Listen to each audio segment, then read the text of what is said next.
Alrighty, so let's see.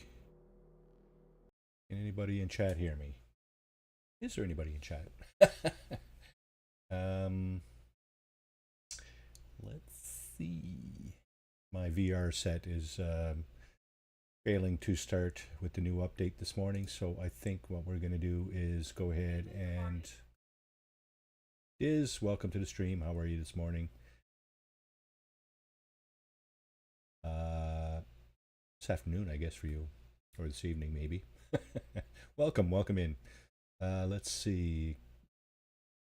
Yeah, my VR headset is not responding with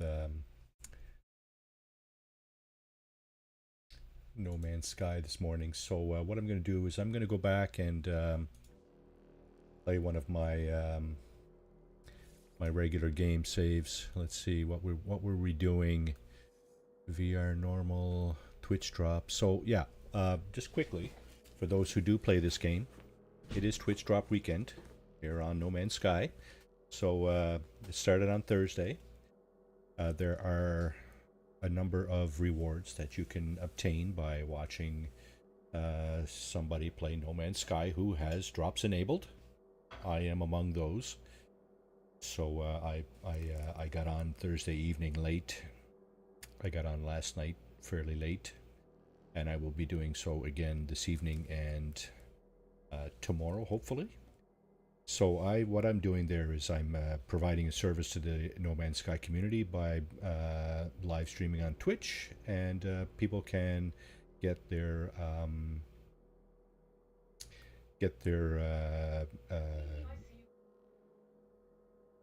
Yes, I am. That is awesome. So if you know two people who want to sub to me, by all means. Yeah, so I'm providing the service of streaming on Twitch to in order for people to be able to get their Twitch drops. Now it's more for people who are in the Eastern North America time zone and West, because I am streaming late in the evening, and by the time I get off, it's well, it's been almost midnight Eastern time. So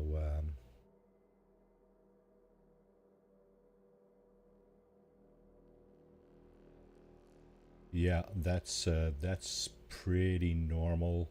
I do have a lag of probably it's normally 4 or 5 seconds, but you know, by the time it gets out and it gets back and out, blah blah blah, it's, you know, anyway, that's something we just have to cope with. It's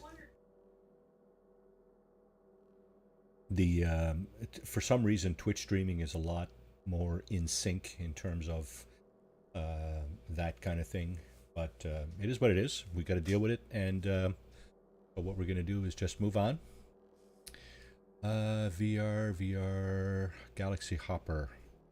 Let's go with the old Galaxy Hopper permadeath thingy. We were doing pretty good in that, I think. I think that was the last save I was doing before I started doing VR. So we're going to go ahead and get into the Galaxy Hopper again. Not sure I'm going to hop a galaxy, because I do want to see what update 5 has, what kind of havoc it has wrought on my saves, or at least this one. That I have to plug in my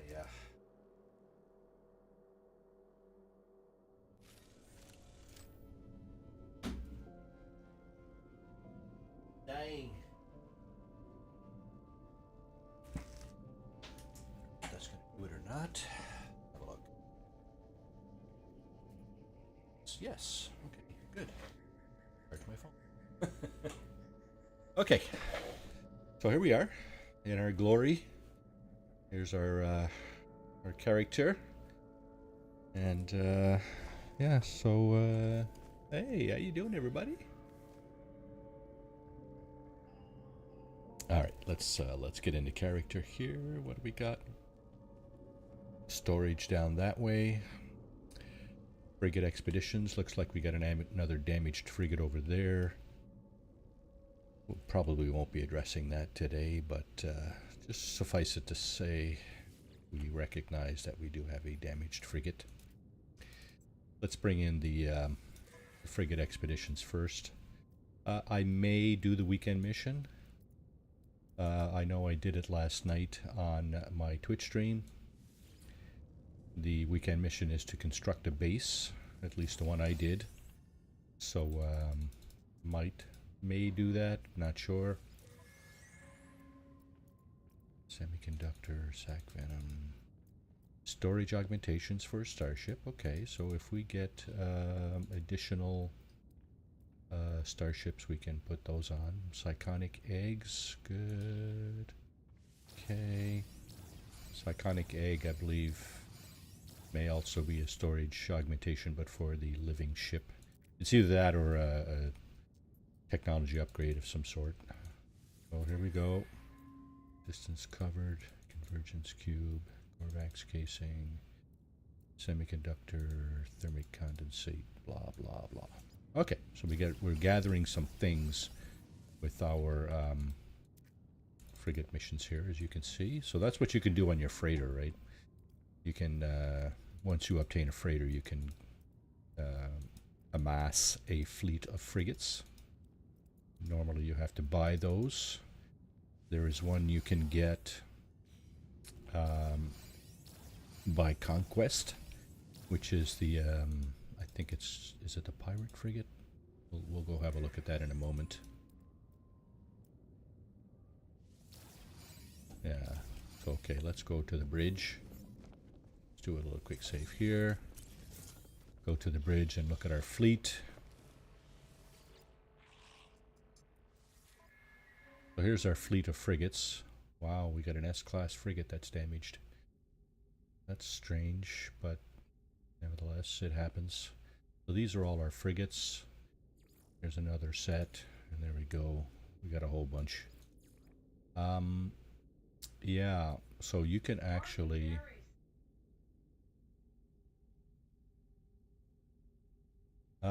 you know, I think my daughter might have mentioned something about that, but I don't know, actually. I haven't been in the loop about that. So, by the way, hi Tony, how are you doing? Welcome aboard. And yeah, elaborate, if you will, what this mess is about, because I have no clue. I was out on a trip and got back Thursday evening, and I've been maybe if you don't mind, for the benefit of anybody in chat who's not aware as well, you can just give like a couple of brief, very brief highlights about what it is and what it's doing. Just very, very brief, like a couple of one-liners or something like that, just to give everybody a heads up. Hey, this is happening, and this might be what you want to do to protect yourself or something. Yeah. So, like I said, I was out on a trip. Just came back Thursday evening, and I've been doing some Twitch streaming because it's Twitch drop weekend here for No Man's Sky. Update 5. There are some rewards to be gathered if you're into it. And all you need to do is open your browser, browse to Twitch, go view somebody, or at least point your browser at to Twitch at somebody who's streaming No Man's Sky, and gather the rewards that are given. It's 3 hours of view time for the ship reward, but of course you don't have to sit there and watch it for 3 hours. Just open your browser to Twitch and, like I said, point it to somebody who's watching or who's playing No Man's Sky. Pardon me. So I was streaming on Twitch Thursday and yesterday, and I plan to do it this evening and probably tomorrow evening as well, just to provide the service of making the drops available from my channel on Twitch for those who want to gather those Twitch drops for No Man's Sky. So, hi Katrin, welcome in. Thank you for coming in, everybody. And so two things going on here, three things really. I don't know if you can tell, but my VR is not working. I'm having trouble. I was having trouble getting that going this morning, so I reverted back to my Galaxy Hopper regular Saturday morning stream. Thank you for the raid, Katrin. Appreciate that. And welcome back to Canada, of course. And I hope you feel better soon. Katrin is feeling a little under the weather. I don't know if any of you were over on her channel there previously, but if you were, you will you will know that Katrin is recovering from some kind of issue. Hope you feel better soon, Katrin. Yeah. So let's see. Endpoint update on cybersecurity crashed most world. Yeah, I'm absolutely unfamiliar with that mess, and I'll probably get slightly more informed as the weekend goes on. But I don't know. I'm hoping, knock on wood, again, that I'm unaffected mostly. But we'll see. We'll see how it goes. It is what it is. People are stupid like that, so what do you expect, right? It's not the first time, and it won't be the last, I'm sure. I hope it's not the last, because if it is, I think we got bigger worries. All right, so back to the stream here. Let's see. Okay, frigates. Yeah, we got a damaged frigate. Now you can actually, you can teleport aboard from your freighter and go fix your frigate. I'm not going to do that now. Save that for offline stuff. I'm also going to save sending out more frigates for another time. What I want to do is figure out where the heck we are. Haven't been on this save for a couple of weeks, 3, 4, 5 weeks or something. Nuclear planet, there's a frozen one. Grassy planet.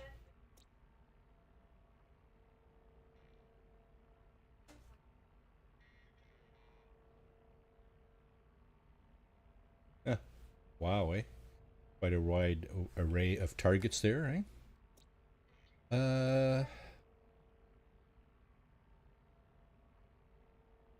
Yeah, eh? Yeah, that's awful. It's too bad that there are nefarious elements out there that, focus on things like that, because it's just so disruptive, I'm happy I'm still able to do what I do here, and to some extent, I know it's it's not a great comedy show or anything I'm doing here, but or great entertainment, but I'm happy I'm still able to do it, and I hope you enjoy the morning anyway, or the rest of your day, whatever it may be where you are, and yeah. Overgrown. Do I have a base on any of these? I got my freighter.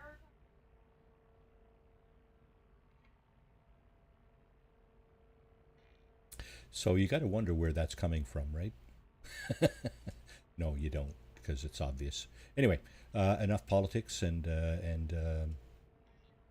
nasty business. We're focusing on being happy and playing games here this morning. So, right, Katrin? I do not have a base in this system. Where are we? Okay, where the heck are we? Let's see. We are in the Odawagiri galaxy. It's up in the top left corner there. We are 712 light years away from the middle. So I'm guessing we just got here. And wow, we got a full inventory. Okay. we should dump some of this stuff. Yeah, let me just go and do that, just to avoid any unpleasantries from that angle. Sell. That's got to be sold. I recognize that icon as a sellable item. So carrier AI fragment. That's something we might use this morning. Might. Stress might. Vortex cubes. Gotta go. Um,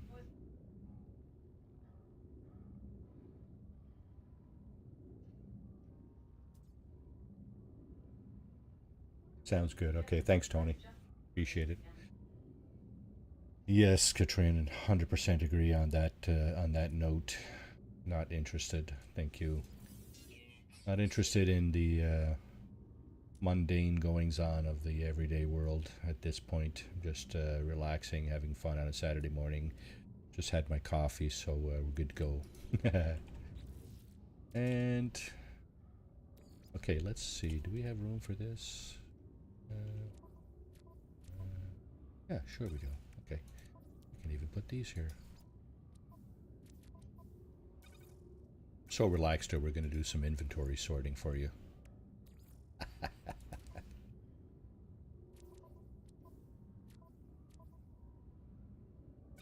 Okay, I'm going to put one more here.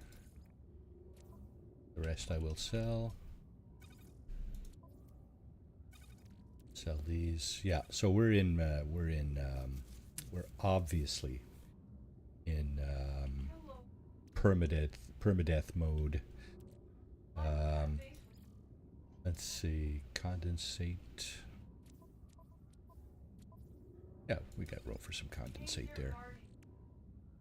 Delta, how you doing? Welcome to the stream. Happy Saturday to you, sir. Okay, let's see.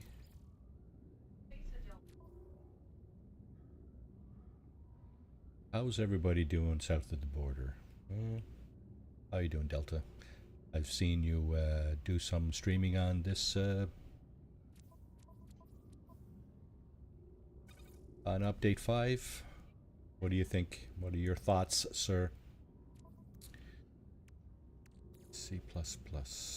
C++, not a programming language.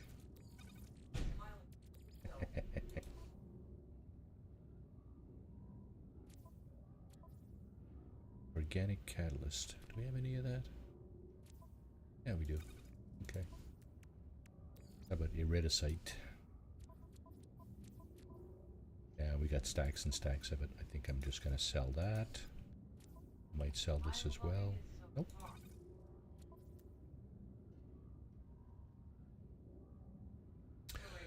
Yeah, I think that was generally the focus, wasn't it? Pets and exploration. So, yeah. Awesome. Okay, we got that stuff. Okay, I think we're straightened out. We need to sell these. I'm going to go ahead and do that.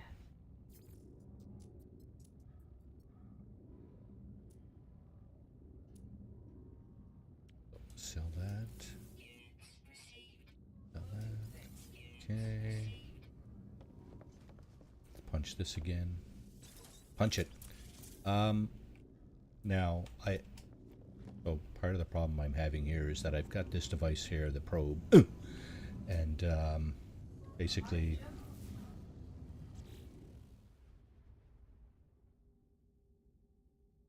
good for you. I finished my work week 4.5 years ago. Yeah, I'm old, so you'll get there, right? Just be patient. Be patient. Plan for it, of course, right? Because you know, if you fail to plan, you plan to fail. So plan for it, and you know, maybe one day you'll get there and you'll be happy, just like me. So what have we got here? Frequent sentinels? Nah. Overgrown planet. Require obedience. The weather is beautiful here, though. I like that. I really like that. What about the overgrown planet? What does that say? Enforcing and scalding rainstorms. That's too bad. There's ancient bones there, but I'm not really hurting for money. Nanites, meh. Okay, so let's go down and see what this overgrown planet here with the beautiful weather has to offer us. Maybe we'll find a portal and travel closer to the center of the galaxy. Oh, what's it called? It's called Tux Omega. Tux Omega. Mm. Okay. Let's check it out. Where's my ship? Oh, I have a number of ships. This is one I built. I like the mono thruster, so that's kind of what you see on both of the ships that I built. This one has a right on.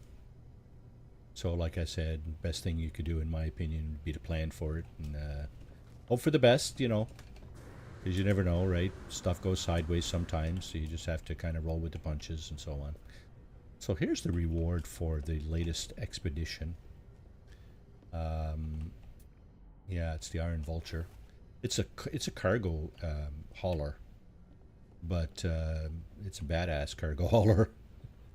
It's not like the others. One of these things is not like the others.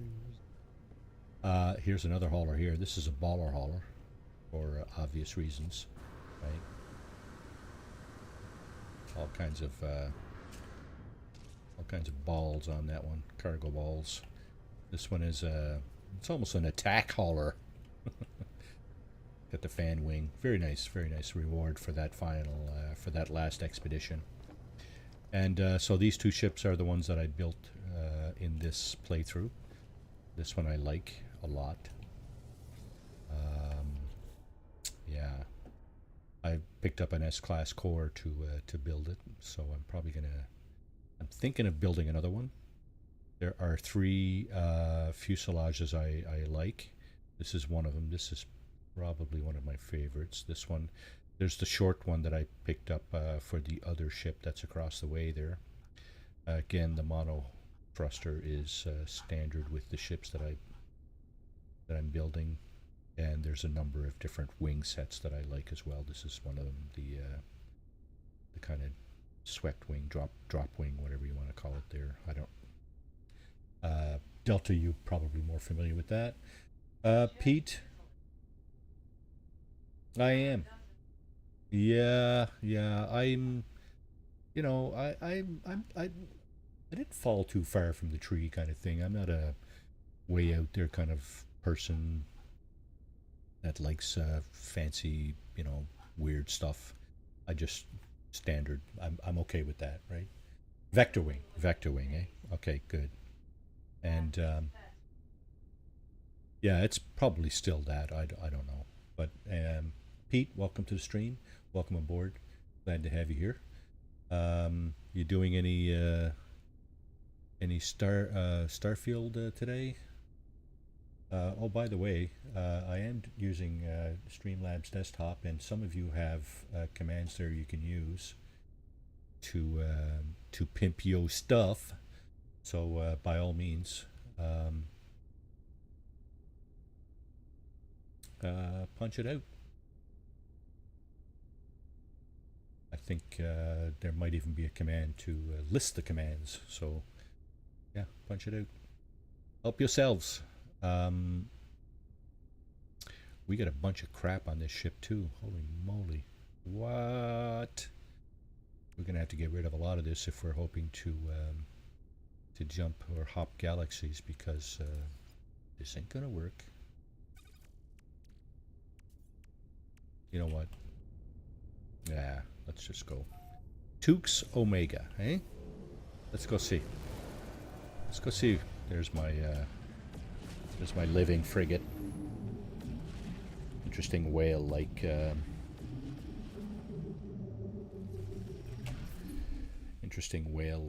item. Yeah, cool.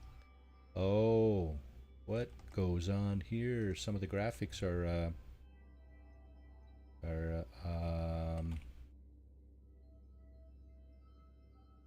some of the graphics are messed up. Look messed up. That does not look normal to me. This patchy, what is that? Barnacles in a square patch. Anyway. Tukes Omega. There it is. Let's go see. Large ship proximity. Of course. That better?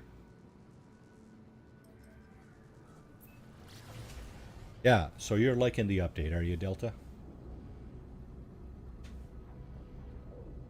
That's an exploration. Okay. Okay. Yeah, so object of interest, eh? How interesting is that object? Doesn't look that interesting. Looks like it's a pirate hovel.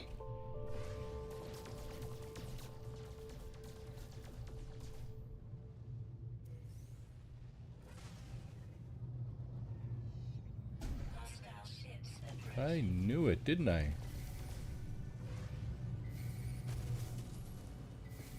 Can I run away? If they pass me, they're in big trouble. Deploying combat frigate. There we go. Thank you, boys. Thank you for coming to my assistance. Alrighty. So, let my combat frigate deal with those buttheads. Lots of fun. Yeah, okay. Good, good, good. So maybe that will encourage people to either come back, stay with it, or join the fold, you know. Maybe there will be more NMS players. Did I hear Sean say something about trying to integrate some of the stuff they learned from Light No Fire into this update? Is that possible that I heard something like that? Because there are some very distinctly different artifacts on planets now. So maybe that's that was part of their adventure in this update. Just trying to add some new stuff. Yeah, because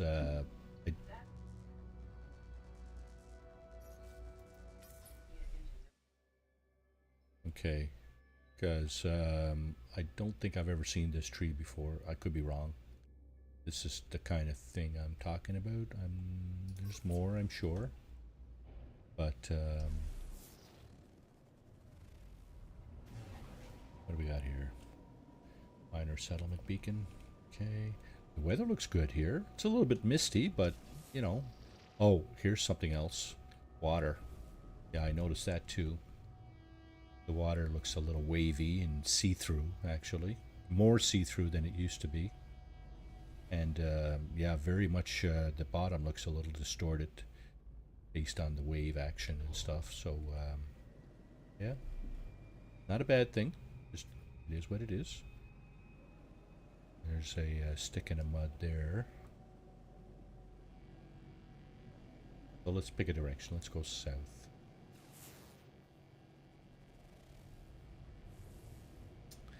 So we're going to have a closer look at this planet here shortly. What I'm going to do is find a landing zone. There are definitely buildings on this planet, so just a question of time before we hit a landing zone. That was a settlement, or sorry, a shelter. So there's no landing zone at shelters. There's an ancient ruin. It's a question of moments here, I'm sure. Try to figure this out. Yeah, so like I said at the beginning there, I was away until Thursday evening. Not really affected by all the drama, so that's good. I'd rather not be. I was affected by a different kind of drama. I went to see my in-laws with wifey up in Labrador. Not sure if you know where that is, but anyway, it's called the Big Land, and it's called the Big Land for a reason. There's a lot of nothing up there except forest and lakes. For those who enjoy outdoor activities, it's great. There's a couple of mines up there and stuff like that. You know, harvesting natural resources is what their game is up there. I grew up there. And of course wifey and some of her family Wifey's from there. Some of her family's still there. So we like to get up there occasionally to see mom-in-law. Mom-in-law is 89. She's like 6 months younger than my mom. And oh, look at this. Here's a stroke of luck. How's that for lucky, eh? How's that for a lucky strike? Okay, yeah. So we like to get up there. When I go there, I like to get out and do some fishing. So for those who haven't seen it, on my Discord, I think there's a link on my channel. There's a couple of pictures of what's going on up there. One of them is my my most recent exploits, fishing exploits. The lakes are big and usually not very populated. So yeah, when you get out on a boat, you're often by yourself on a fairly sized lake. Not like the Great Lakes now, mind you, but big lakes nonetheless. You don't want to go over the side on your boat for sure, because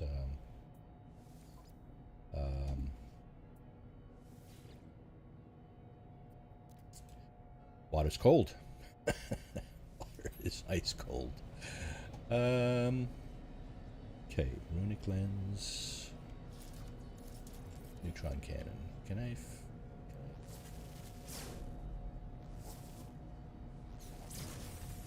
Okay. Yeah, so I did some fishing.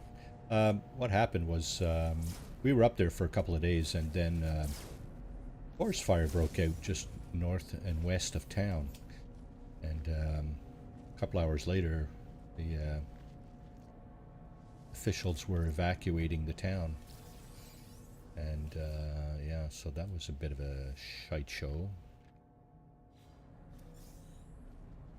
Fortunately, quite a few people have cottages and what they call cabins, I guess, down on the lakes, and a lot of people just went to their cottages, didn't bother evacuating all the way to the suggested evacuation point, which was a 5.5-hour drive away. So yeah, we went. My wife's niece and her husband have a cabin about 30 minutes out, so that's where we spent the last week, basically. We were able to manage to get into, scrounge up a few provisions here and there. But yeah, it was a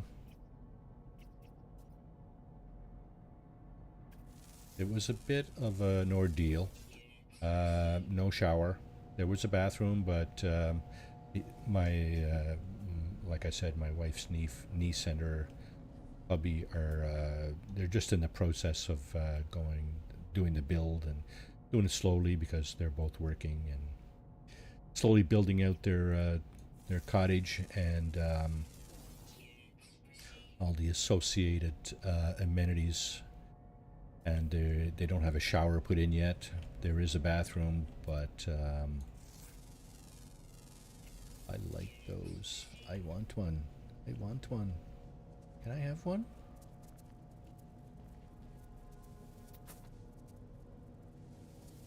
Can I have one? Adopt. Yay, I got one. Doomini. Doomini. Okay, well, let's put you away. The companion register. It's registered. No, stop that. Doomini, roar. Hello, time to explore the planet. Oh, he's talking to me? Get out of here. Pat gently. So, give it some love. Add some more. And we're going to feed it. And, yep. Give it a treat. You're sure? There we go. So you can also ride these things, right? You know, most of you in chat are familiar with this game. So you know that... oh, let's have a look. You know that you can ride these creatures, right? You can steer them. Yeah. Okay, let's just, is that him? No, that's him. Select. Bye-bye. Bye-bye, suit creature. Haha, that's what I'm called, is it? Suit creature? Sure, okay, sure. Why not? How many life forms on this planet? 13. Wow, okay. Good, good. Gives us a goal, an objective. Discover all the life forms. It's dark, unfortunately. Can't see much. Let's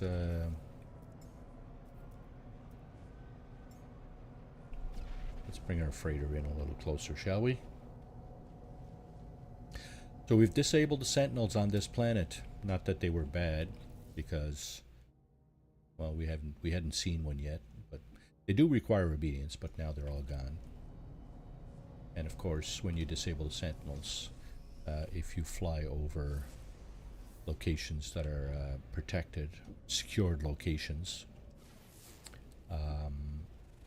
they will off themselves in your honor.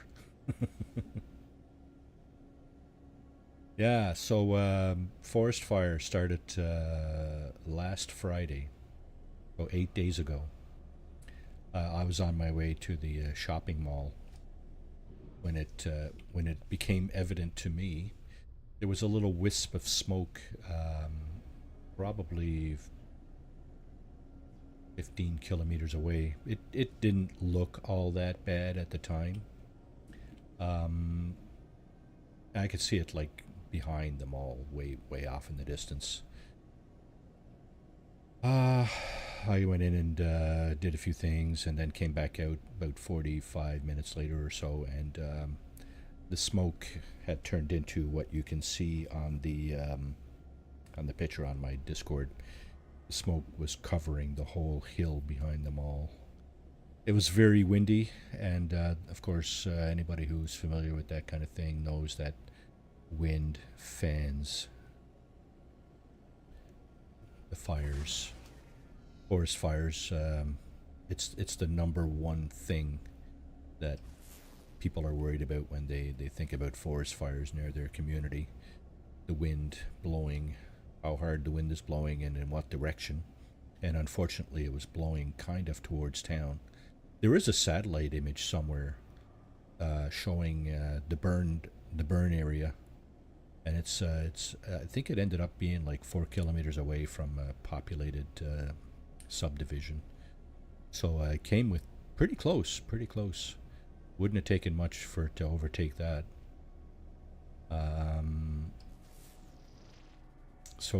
Yeah, the evacuation order came out Friday evening about 5 o'clock or so, 5 p.m. We left at around 7 after collecting all our thoughts and belongings and stuff, and didn't get to the cottage till 11.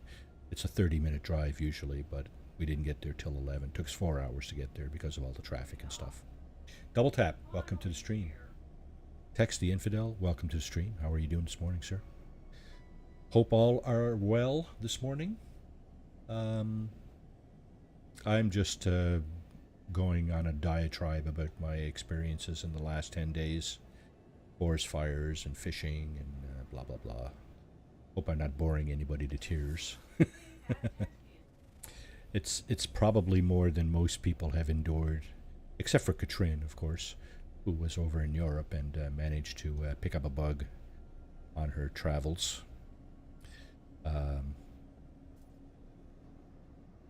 Except with another exception of the people who were affected by this.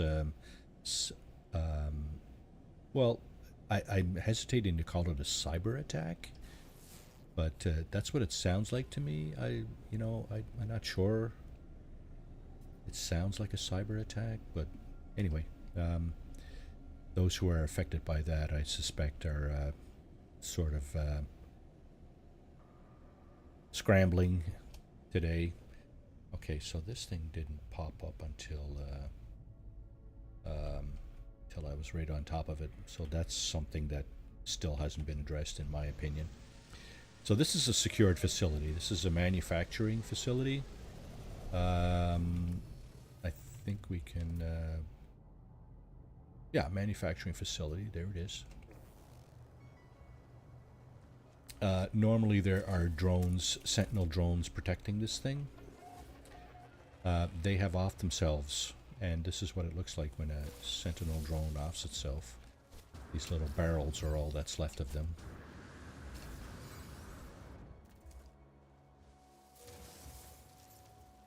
Okay, what do I have lots of... yeah, it's a space there. I don't need any more... I don't need any more room on my multi-tool. Right now, how about the other one? Oh, that's my spare one. That's the one I use to traverse galaxies, I think. Okay, what about this one? That's my scepter. Okay. And this one is... this is my weapon. Yeah.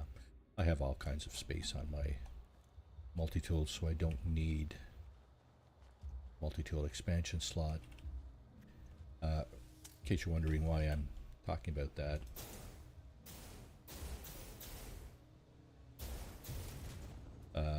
If you manage to get inside one of these buildings, just beware that this is normally a secured facility, so it's protected by... that's an annoying sound. It's protected by sentinels.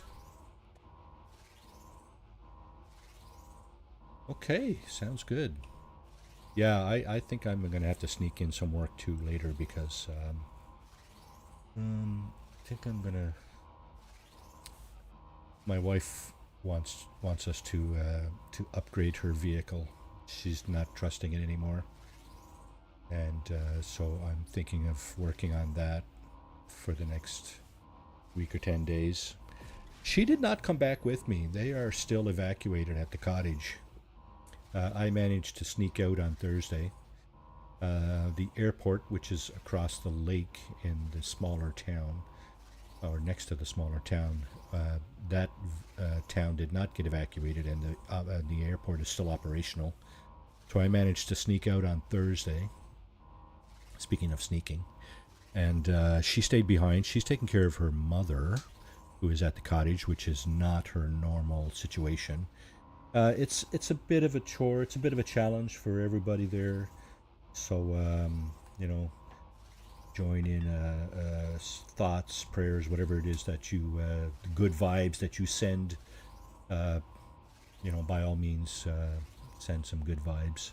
And hope that everything gets sorted out up there in the short term, because they've been in that situation now for about a week, and it's looking up. They had some rain the night before I left. It poured for 3 hours, so hopefully they got ground crews up there now, water bombers, stuff like that. So hopefully they're going to get that thing sorted out.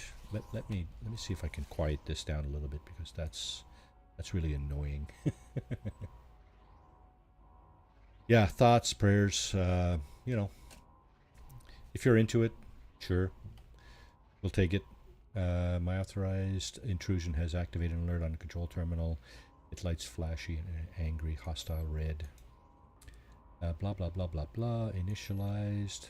Security countermeasures have begun a full system wipe. I see file after file being purged from the records. Force restart. I don't know if this is the answer or not, but I'll try. I forcibly restart the system. After a short delay, the screen comes back to life. All trace of the security program has vanished. There you go. So now we get the options of things to do here. Normal operations have resumed, and I have access to the facility's main control panel. I should be able to alter production to my own benefit. So this is the multi-tool expansion slot I was talking about that you can glean from this device if you require that. You can learn a new recipe, which is a number of different things that you can produce, you can craft. I think I have everything here, but I'm going to go in anyway. Yeah, so I have all these blueprints here. There's another set here. I don't have all of these. You know, whatever. Okay, so we'll just... Can we just return? Okay, factory override unit. Standing with the Korvax increased. Okay, so we got a factory override unit. Pulse spitter. Let's swap out our multi-tool. Get our scepter out again. And the runic lens, of course, is the mining device on this thing. So we'll just do a little tiny bit of mining. I see a knowledge stone up here. These are dotted. The landscape is dotted with these. And yeah, so you learn words in the language of the dominant life form when you activate these. I think there's another one over there somewhere. Of course, these things are scannable as well. A lot of the animals, plants, and rocks are scannable. So you can acquire income. There it is, 165,000 units for scanning that one. See, there's another one here somewhere. Is that it? Yeah, okay. There's one more. There's another one. Little red dots is what you're looking for scanning animals. Of course, you can scan the plants. They are kind of a purplish. Before you scan them, they turn kind of greenish. Sort of. Well, it's hard to see on my screen, of course, because my screen is all messed up.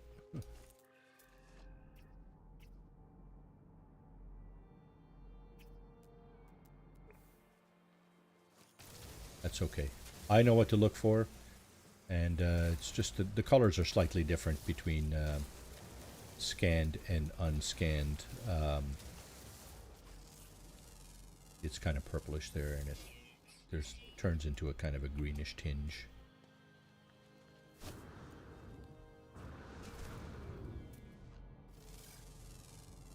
And you get a little bit of money for doing it. So awesome. Okay, let's do a save. We can do that just by merely jumping out of our ship. Okay. We were headed south, so we'll continue to head south. So that was a secured facility. Unsecured by the fact that I disabled the sentinel pillar earlier.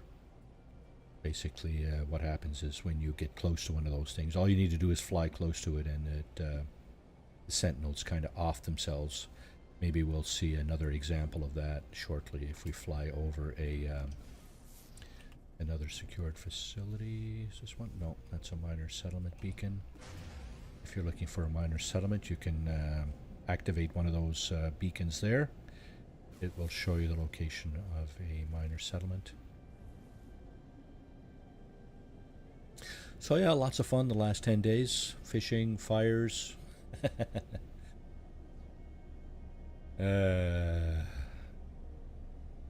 Anybody else have an exciting last couple of weeks?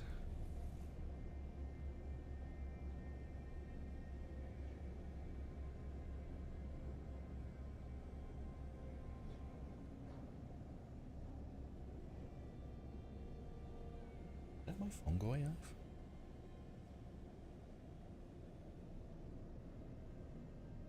Hang on now. It's like I have to remind wifey that I'm streaming.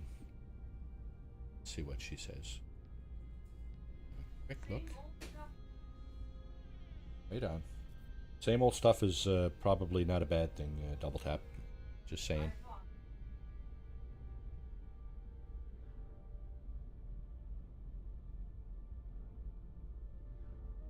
Right on. Cool. Starlink, yeah. So, speaking of Starlink, when we were out of the cottage, one of our neighbors had Starlink, and we were able to snag their signal. It was the better part of probably 60 or 70, 80 meters away, 80 yards away. So, spotty at best. Our signal from Starlink, the neighbor's Starlink, but certainly enough to communicate, and that's what the authorities had recommended. If we do go to if the people did go to their cottage or whatever, make sure you have a way to communicate and capture the updates from the town council, whereby you know, they could say, yes, the fire's under control, no, the fire's out of control, you might want to evacuate further away or whatever. But after the initial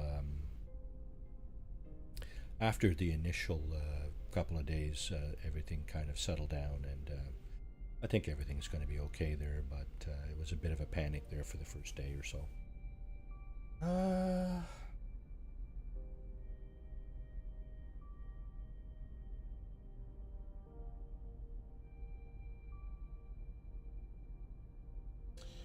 Okay, so let's see.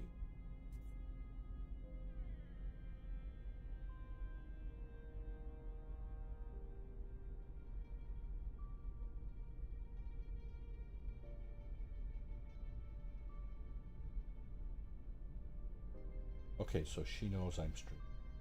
Good, good, good. Okay, let's see.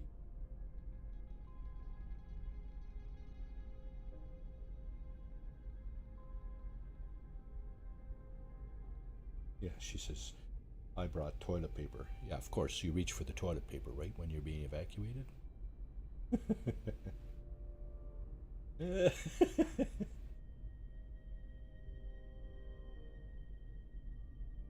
Saturday, streaming, okay, flights, booked.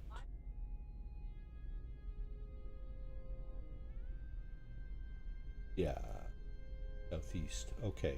Sounds good, yeah, yeah. Well, the heat's always bad down there. They're up where I was. They're not used to heat. In my summers, when I was a kid, my summers, I remember my summers as cool and mostly damp. Not a.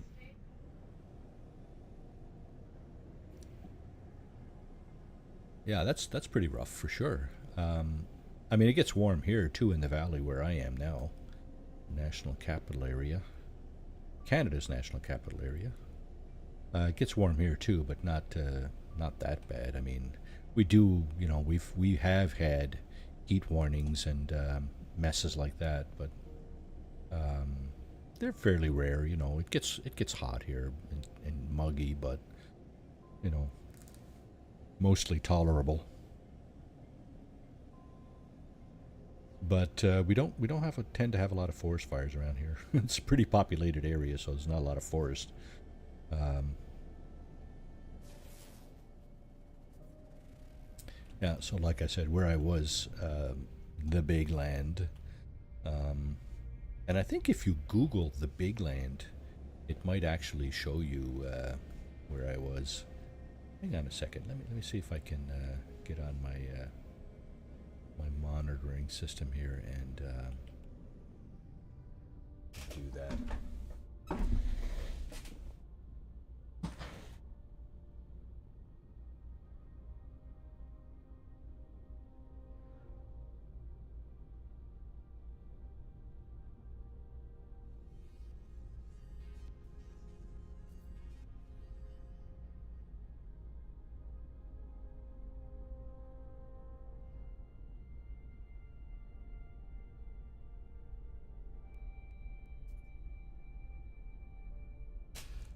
Yeah, so Googling Big Land, it wasn't the first response that came back, but certainly down on the list, it shows you what the Big Land is. And yeah, so that's that. Yeah, like I said, there's a reason they call it the Big Land. There's a lot of nothing there. A lot of well, shouldn't say nothing. I mean, there's forest, forest and lakes. Um, I should take some video one of these days out of the plane just to show you how expansive. All right, Double Tap. Take care. Have a great rest of your weekend, and yeah, stay safe. Eh? Stay safe. Stay comfortable. See you next time. Thanks for coming in. Appreciate that. Appreciate you. Same with everybody in chat there. Hope you have a great rest of your weekend. Whether you stick around or not, I'm sure you all have something to do. I know I do. I like to pop in on streams occasionally, though, you know. I haven't been on anybody's stream, except for Katrin's this morning. Haven't been on anybody's stream since I got back. I've been really kind of overwhelmed by a few other things, but we'll get back to it. We'll get back into it. Delta Tex, you know who you are.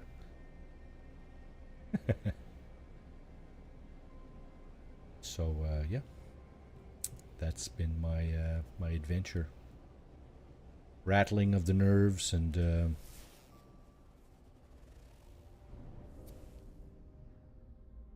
wow, I was practically past that when it spawned in. I don't like that. Is this it?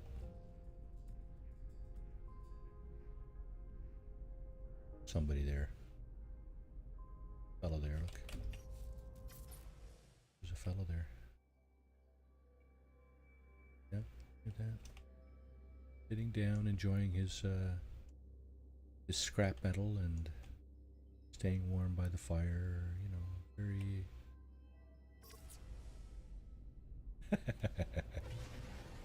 Right, okay. Okay, let's find a portal. Can I find a portal?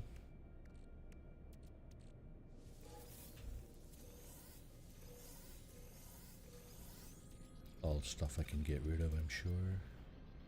The hydrogen can go up here, right? Yeah. That's more of this stuff.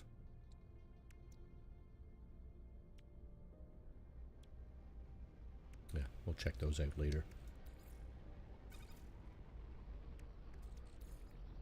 Oh, and here's my factory override. We'll put that down there out of the way. Okay. Oh, shoot. Gonna run this thing into the side of a mountain.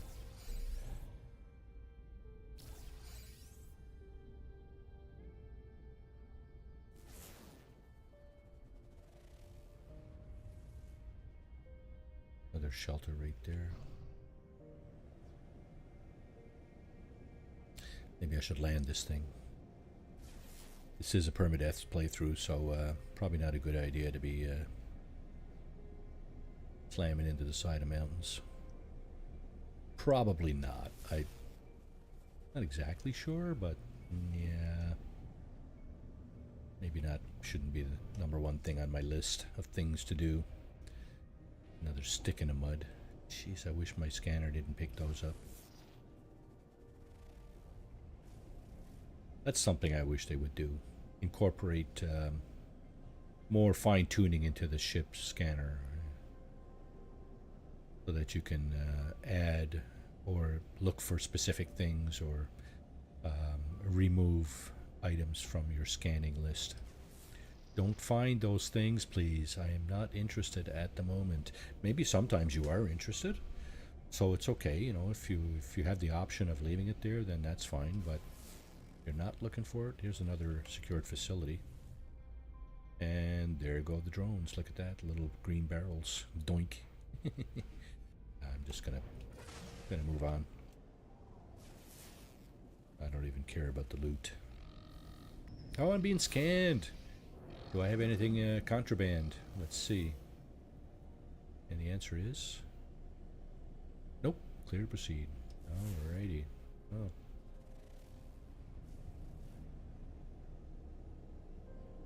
Very mountainous planet. I'm not fussy about this kind of terrain. It's kind of not easy to traverse on foot. Okay, if you're in a, you know, starship like I am now. Starship. Fighter.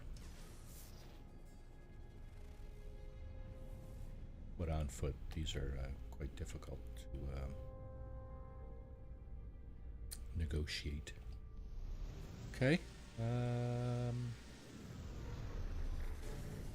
Okay, we've been on for an hour. Let's go ahead and get a little tiny bit of save and chart going on here. This is a holographic comms tower. I'm not going to bother with that at the moment. I just wanted to land.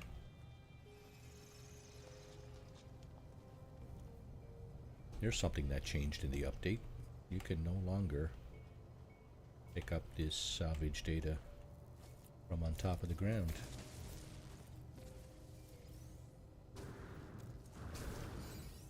You now have to dig it out. So let's see, terrain manipulator. Okay, let's switch to restore. There we go. Okay. Right.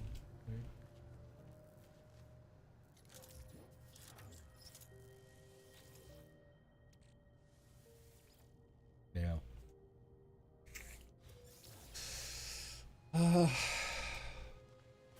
Yeah, I'm glad to be home. Absolutely, 100%.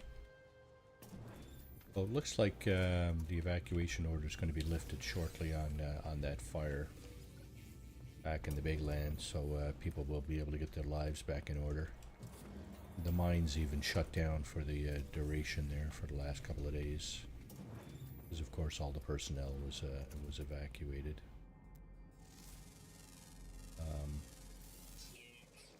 They'll be able to get their lives back in order shortly, thankfully. And we'll be able to do the same here, I guess.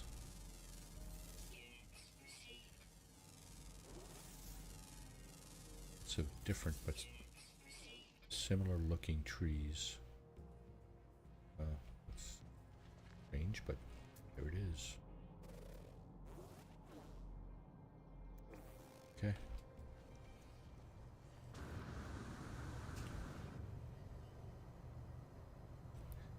There is a light on the plane, on the starship.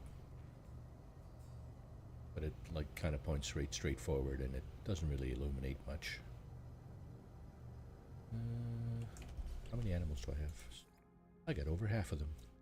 Okay, we got one ground creature left, a flying creature, 3 underwater, and underground. Alright. So the flying creature I won't be able to get, because it's a diurnal, which means it only flies during the day. Now, underground, yeah. Part of the problem here is, of course, it's dark. Can't see back all.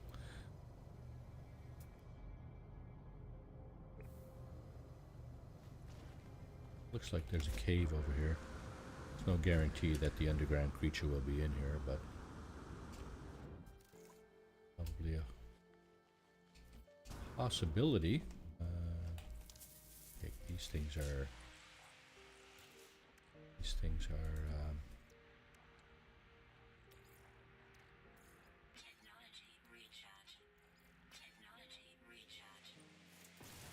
will emit toxins, and look at the graphics. Okay, the graphics are a little weird.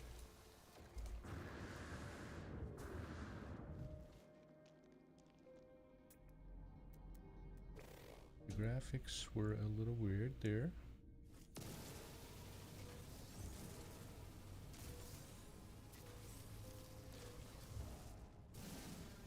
Oh. What's up with that? Oh yeah, I haven't scanned the stalagmites and the stalactites. It's these things. Rock formations. I've not scanned the cave plants. This one. You can't scan the hazardous flora in here, but you can certainly harvest them. That hasn't changed. Okay. What else? What else? Cobalt and silver, right? Yeah, it's kind of a little weird. Some of the graphic elements are have been disrupted in the game since the update, as you can see. Don't quite know what that's about. Something that they need to fix, I guess. Their background is not transparent. They still have a square background, and yeah, I think you guys can see what I'm looking at here.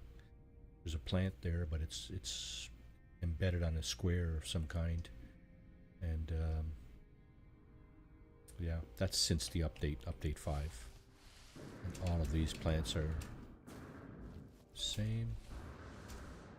So there's a bit of work for No Man's Sky to do. There's probably going to be a patch coming out in the next day or two, hopefully addressing some of that.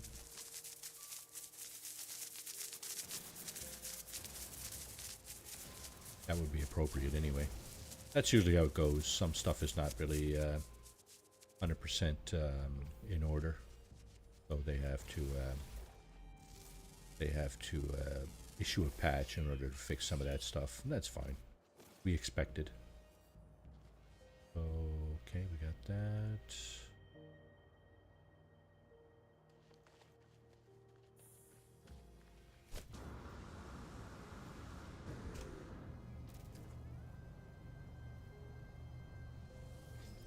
Now, I did say I wanted to find a portal. Had any luck stumbling across it, so across one. What we're going to do is we're going to look for ancient artifact sites. These hopefully we'll get a monolith, and then we'll be able to locate a portal from there. Alien artifact detected. I don't think that's a monolith, because normally if you find a monolith, it says monolith. Yeah, it's an ancient plaque. Okay, so that's not what we're looking for. So what you do is you don't trip the site. Oh, look at that. This is a depot here, a material depot, and this is a secured facility, and the drones, of course, have given themselves up. There's the little green barrels again. So yeah, if you're looking for materials, you might find it in a site such as that one. So yeah, if you trip that beacon with a plaque there, and you might come across it again. So we'll leave it alone, and we'll just go ahead and similar building target. Okay, so see what happened there is it found another plaque, right? But the third try, there we go, alien monolith. Look at that. That's exactly what we need.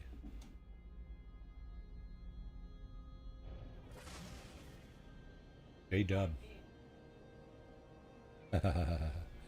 Welcome to the stream, Jay. Thanks for coming in. So yeah, this is I love this game too. This is one of my top 5, I think. It's a fine game. They did a great job. They did a great job of improving over the last number of years, and you know, adding things that kept people interested, and you know, just new stuff that keeps you coming back, right? That's great. Okay, the monolith is about 45 minutes away. So what I'm going to do is I'm going to just skip out of the atmosphere and pulse back down, because I don't really want to fly for 45 minutes over the surface. We'll just point our nose back down here, pulse down, and that 45 minutes will turn into less than a minute. But any luck at all, we'll be on the sunny side of the planet. And the answer is nah. Yeah, pretty much. Okay, we'll take it. We'll take it. So what I'm going to do is I'm going to hopefully find a portal, and we'll build a base around the portal, and we'll see if we can travel a bit closer to the center of the galaxy. So here, if you want to find a portal, here's the best way to do it, I find. Find a monolith, your ancient, or alien what is it? Ancient artifact site maps, planetary charts, will allow you to find one of these. This is a monolith, right? Now, we just made a save coming out of our ship, and that's important because we may need to restore that save. We need to address the monolith here, but we need to address it appropriately in the sense that it gives us an opportunity to interact with it a second time. Stone whispers as I approach, cool blue words that sparkle in the air, unmistakable and ancient. I am transported into a strange new reality. Korvax echoes, blah blah blah, reward yourself. A flickering reflection of my own body emerges from a portal. It mimics every move I make. Every move I make. When I wave, it waves. When I raise my multi-tool, it copies instantly. The doppelganger makes a motion to suggest it wants something, and we both recoil when I realize I've instinctively matched its movements. Its body shimmers, but its equipment looks somehow real. Its multi-tool looks better than my own. The dimensional irregularity is fading. Give the multi-tool. Let's just give it the multi-tool and see what happens. We hand each other our multi-tools. With the exchange complete, the mirror me fades away. Okay, I got a scrap piece of multi-tool here. Shit, I'm gonna have to reload this save because that was a mistake. Compare. Oh, it's giving me the option to trade. Okay, I'm gonna decline that. And okay, so we do have a second opportunity to interact here. And the question is, yeah, okay, I can locate a portal. The ancients that inhabit this monolith accept my presence. They will tolerate a request. We can locate a portal. And there we go. That's all you need to do. You need to interact with it appropriately in order to get the location of a portal. If you don't, you can just reload the save and try again. Try a different answer the first time. And eventually you will get the opportunity to locate a portal. So let's just do that again. Save. Let's go to the portal. How far? 13 minutes? Yeah, you know what? Let's just get there. So we were on the fringe of day and night, and it has since changed to night.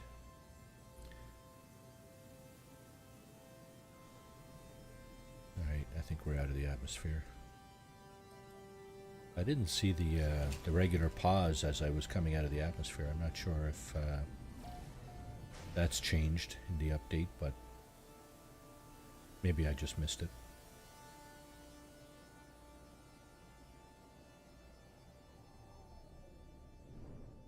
So, okay, before I hit the portal,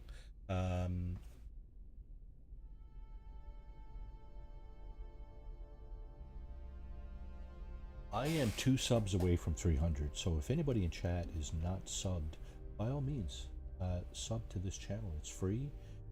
There might be some content here that you might enjoy over the coming days, weeks, months. So by all means, yeah, sub to this channel. Give me my 300, please. Okay, so there's the portal.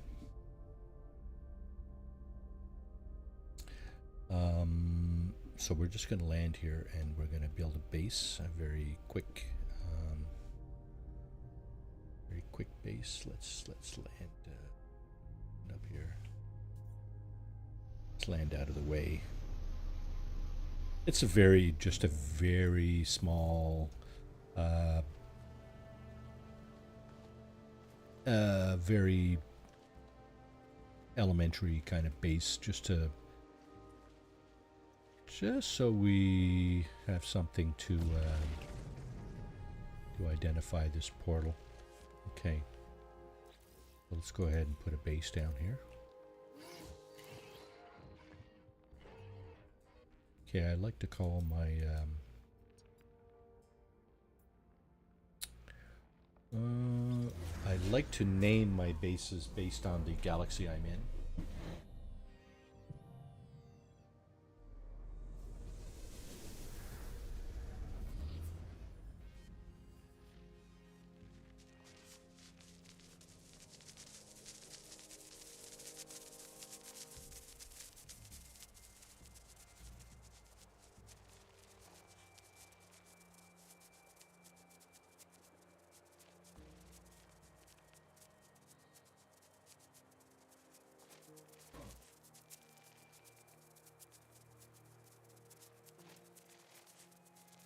Base of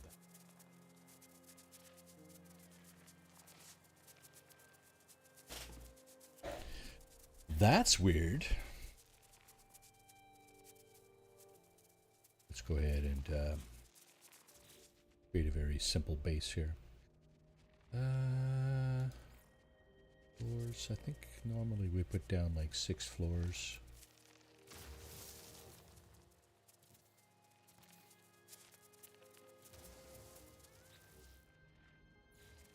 Actually, I put down the narrow staircase.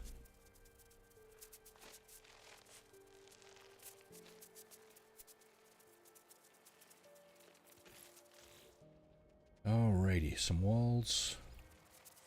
Oh, we got no glass. What? Underwater protection module. Do we have any of those? Yes, we do. Significant upgrade. Okay. Don't know what I'm going to do with that just yet. We'll just leave that there for now.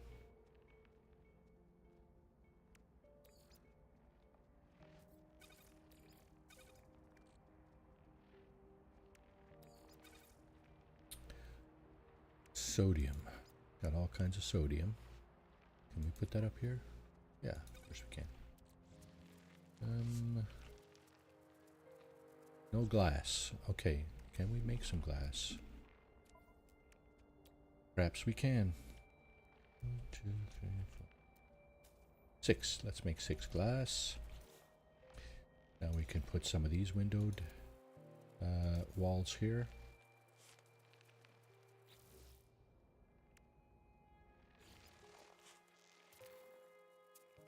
And I think what we'll use is just the standard standard walls for the rest of the build. Yeah.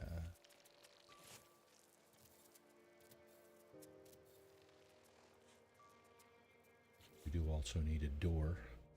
A fancy door, eh? There we go. Who's messaging me? Oh yeah, you guys, eh? Yeah, I can take a message.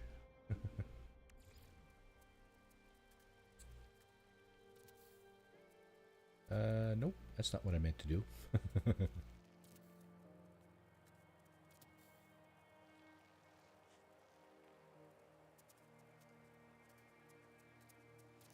Okay, so I have to fix that. I have to fix that. There we go. That's better. Now, I have also a piece of roof here. Piece of roof here. We want to put in a little bit of a border around our... oh crap, we got no carbon. What? Get out of town, got no carbon. What are you talking about, got no carbon? Well, okay, so I also wanted to move this thing. Go ahead and put that inside the building. Right idea. Let's see, I think, is that the front there? I hope so. Maybe, maybe not. And the answer is yes, that's the front. Okay. No carbon, eh? Well, we'll fix that in short order. So you can refine.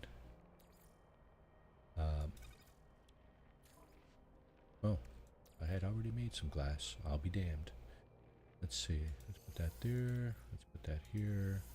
Let's begin that. You can refine condensed carbon back down to carbon, so it's not a big deal if you have condensed carbon, of course. If not, you need to harvest some plants, some harvestable plants. The trees here are all harvestable. They have carbon, as you see, primary element carbon, so we can easily just do that, and we'll be harvesting plants.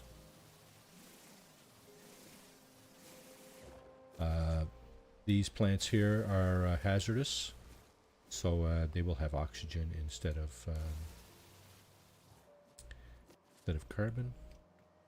But we've just converted 75 condensed carbon into carbon, so we're going to use that. And basically, what I'm trying to do here is just put some ledges around, just so you know people aren't walking off my my deck here in their drunken stupor. We're going to activate that portal shortly and move closer to the center of the galaxy. Of course, this base, now that we have a base here, we can travel to this base at any given time. Fast travel, teleport, but we can't teleport from it. What we need to do is set up a teleportation unit in order to travel from the base to another microprocessor. Okay, so I'm really short on materials here. What I'm going to do is I'm going to see if I can make a microprocessor. Need a carbon nanotube. We'll get that, then we can make the microprocessor. Now we can make the galactic trade terminal, which I find useful because, of course, at that point you can purchase some materials. Maybe not everything you need, but you can try anyway. Metal plating times 4. I'll buy those. I think I may need more though. Let's just take a look. I want to build this.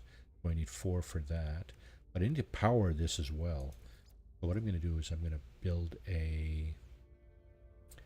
Might actually just build one of these biofuel reactor, and I need another metal plating for that. So let's go ahead and buy 5 metal plates, and then we can build out our. Can we?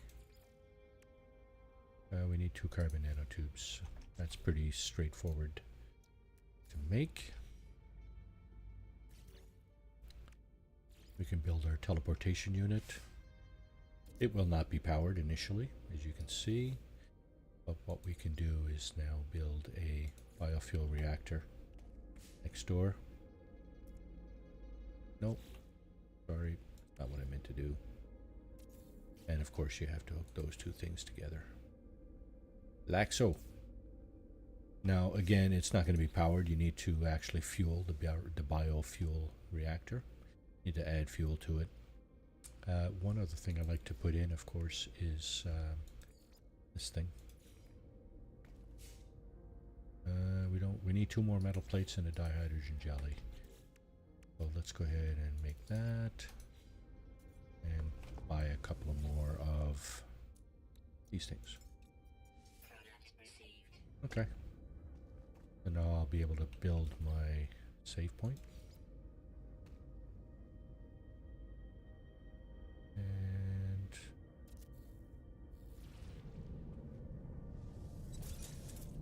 do a save, load.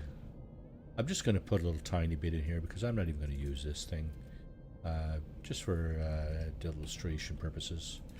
But once you fuel the biofuel reactor, it provides energy for the teleportation unit. The other thing I wanted to check was, where the hell am I? You know what? Let's go to our freighter for just a moment. We can travel to our freighter. Had it not been for this teleportation device, we wouldn't have been able to do that.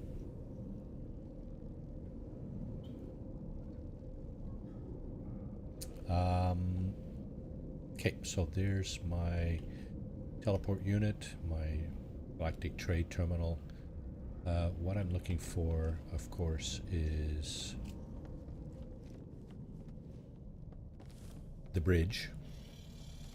In the freighter warp map, it'll tell you what galaxy we're in. OD, Wajiri, ODI, WAGIRI. So that's what I'm going to name my base. ODI, WAGIRI, OD, Wajiri. We'll go back to our base. We'll rename our base. Bases. Portal base. I think this is it here. Yeah, you see all my bases are based on the name of the galaxy that they are in. They are portal bases. They are next to portals in those galaxies. That's exactly what I'm going to do here. I'm just going to name another this base based on the name of the galaxy we're in.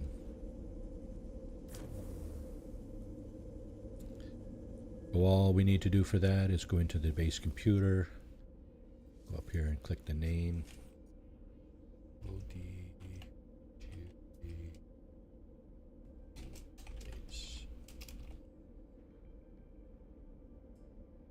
Okay, and of course, just a quick snapshot of the base, including the portal there, and my my fabricated starship, something like this. There we go. Okay, upload base, and we're done. So what I'm going to do is I'm going to take a short bio break, 3 or 4 minutes, and I'm going to refill my drink and my snacks. And I urge you to do the same in chat. Anybody who's left in chat there, refresh your drinks and snacks, smoke them if you got them, if that's your choice of things to do. Use the facilities if you need to. I'll be back in 3 or 4 minutes to recharge this, or to charge this portal, hopefully, and to move closer to the center of the galaxy and so on and so forth. So, yeah, we're just going to do that in a few moments when I get back from my bio break. So we'll see you then. Be right back.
Alrighty, whew, we're back. I hope you've taken advantage of the short interlude to do what you needed to do. I know I did. Drop the captain's log, stardate 20240720. Oh yeah, I know. TMI, too much information there. But anyway.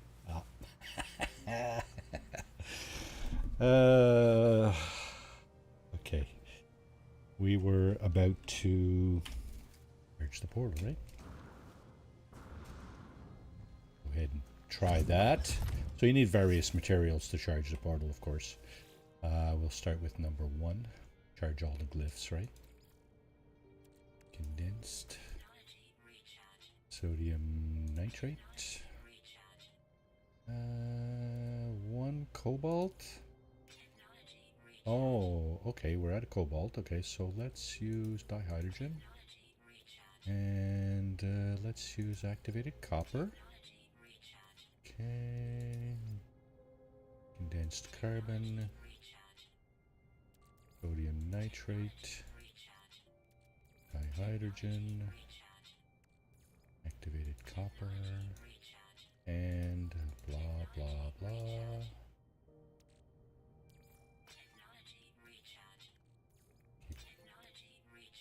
Going on like this. Hopefully we won't have to gather more materials. That just sucks when you have to do that, but it is what it is. If you take note of the stuff that I'm using here, maybe you can equip yourselves accordingly. So the portal is now charged. To get to the center of the galaxy, or close to it, what you can do is, well, here, let me show you. Stem for the portal, blah, blah, blah, blah. This is, I think, usually the same. Activate the portal. I only have 9 of these glyphs. You only need the first one. So if you use the first one 12 times, like this. Location corrupted. Yeah, it gives you an error, but it still works. And you end up on a planet much closer to the center of the galaxy. If you go through, of course, you have to go through the portal, right? That's what we're going to do. We're going to take our ship. Well, we're not going to take our ship because it's just going to come with us somehow. We're going to walk through. Then we're going to get in our ship, and we're going to be much closer. We were about 700,000 light years away from the center of the galaxy. When you spawn in a galaxy, that's about where you spawn. 700, 710, 12, whatever, 100,000 light years from the center. And as you can see, many other people have done this trek. And yeah, so it's our turn.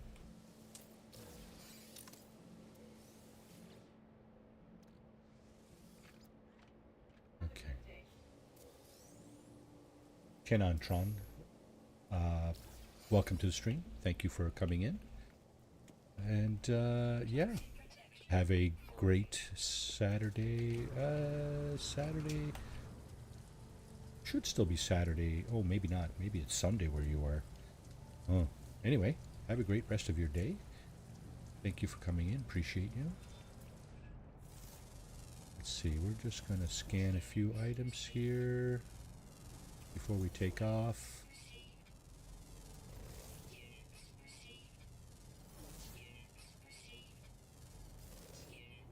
Got that one. Don't have that one. These birds you cannot, I don't think you can adopt these birds. They are unadoptable. Can I see this guy over here? Can.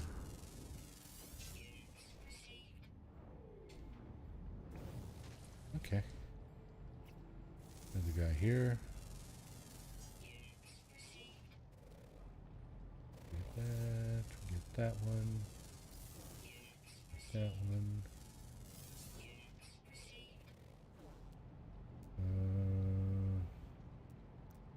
How we doing? Oh, look, there's only 7 creatures, 7 types of creatures on this planet. There are 2 more rare ground creatures. Might just hang about to see if I can get those. There's a substantial nanite bonus if you scan all the creatures on a planet. So never a bad idea, I guess.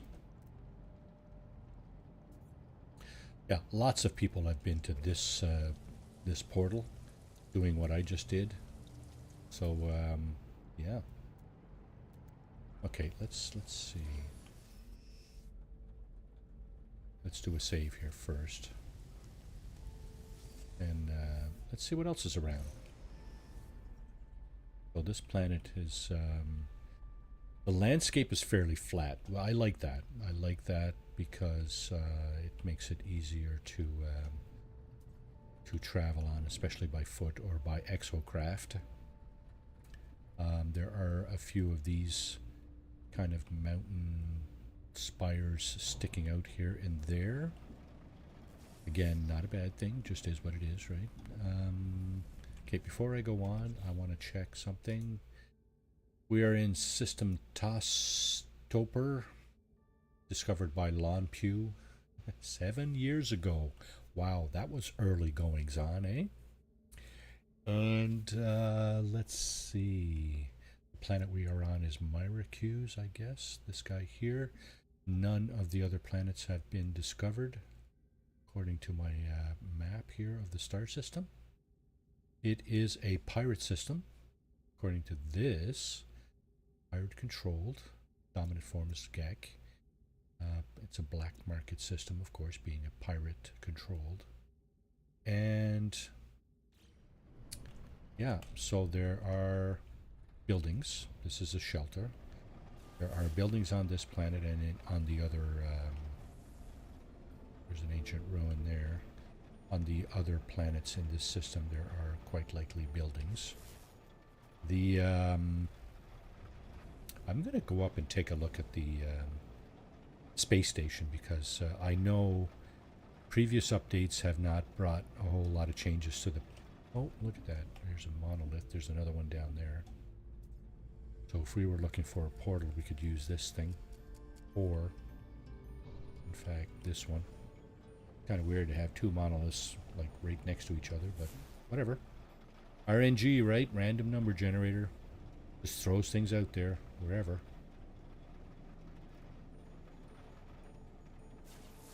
So, okay. Yeah, I'm going to take a look at the space station. I'm just wondering if the update has brought any changes to the pirate space station. The Outlaw space station, I guess. Here's a... I think this might be an abandoned building. Certainly looks like it from here. Yeah. Yeah, it is. Okay.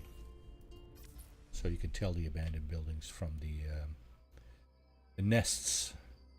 The vile swarm nests that surround the building. You can harvest those eggs, but you need to be careful when you try that. Vile swarm will attack you, spitting vile stuff at you and trying to end you. So just be careful. And let's see.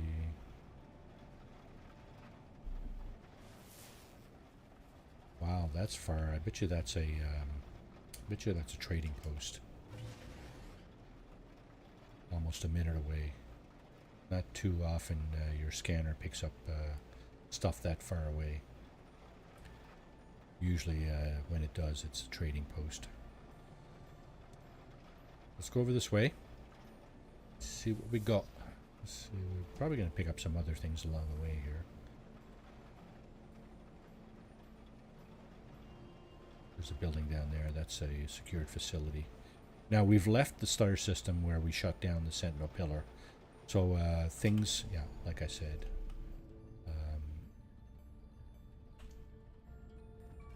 Yeah, thanks for not giving me the opportunity to land here. Okay, so that's a problem here. I had the green light to land. So when those rings turn from blue to green, they're blue now. And now they're green. Okay, so this time it worked. I can initiate the landing sequence.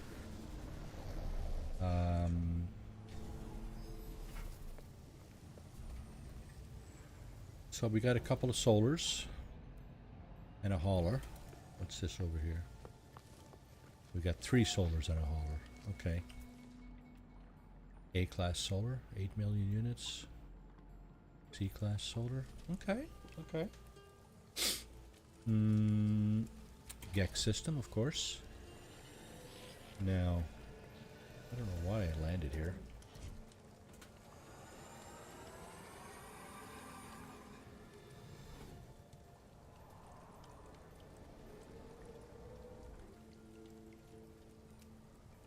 Okay, so Streamlabs doesn't like it when people post links, so you can not do that. Hang on a second. Let's see what's going on over here.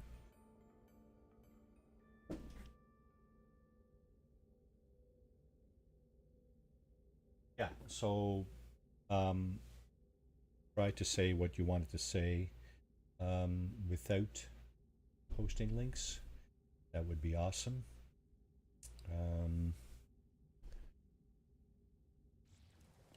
Oh, wait now. Rare ground, rare ground. Okay. Maybe I can discover those here.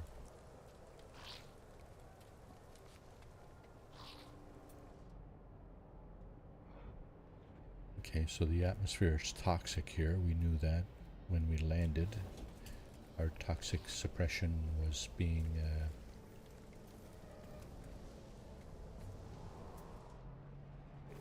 basically attacked when we came in. Oh, there's a nice ship. I like this. The halo wings. The mono thruster. Oh, it's not a mono thruster. I see. It's a triple rectangular thruster. Thruster. I like the cockpit, of course. It's the same as I'm using. Right? This is nice. I kind of like this. Yeah, I like that very much. C-class. Threat detected. Okay, this facility is being attacked by pirates, of course. Hopefully it won't damage my ship, but it doesn't normally damage a ship. I gotta get in out of the attack here. Well, I don't get damaged. Now, can we pick up any of the terrestrial creatures, the last 2 rare creatures that we're looking for? Probably not.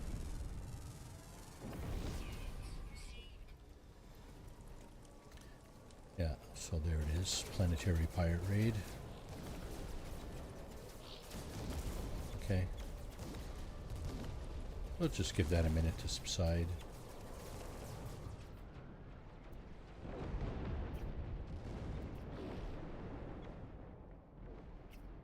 Okay, I have to get out of from under cover in order to be able to scan items.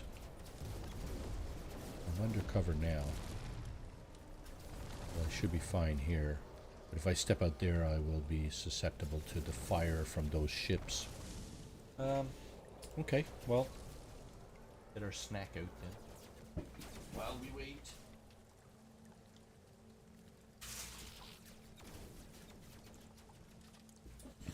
Poor choice of snacks, but...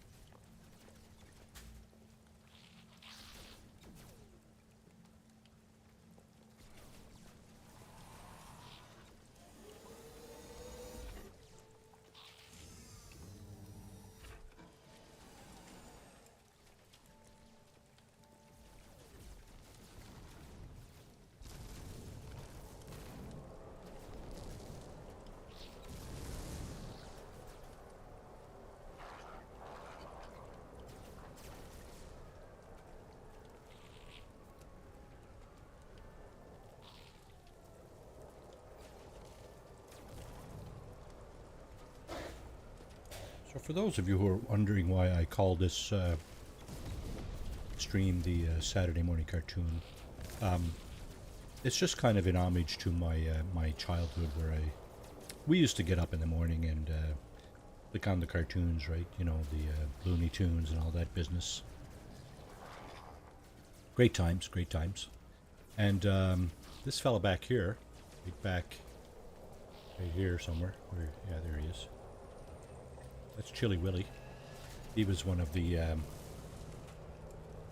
protagonists of those cartoons. I think I picked that up in one of the amusement parks in Florida a number of years ago. Still have it. So I have back there. I got my two Fallout bobbleheads right here.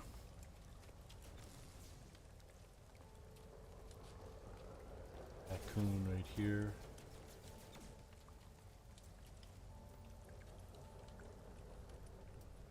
There's a koala bear. There's several penguins. I used to be into Linux, and of course the symbol for Linux is a penguin. Little Yoda up here. He's a candle, kind of a scented candle, kind of, or scented something or other, kind of Yoda. Star Wars Stormtrooper mug. Here. Dog meat from Fallout, right next to him, right here. I don't know if you can blow that up and look at that or not.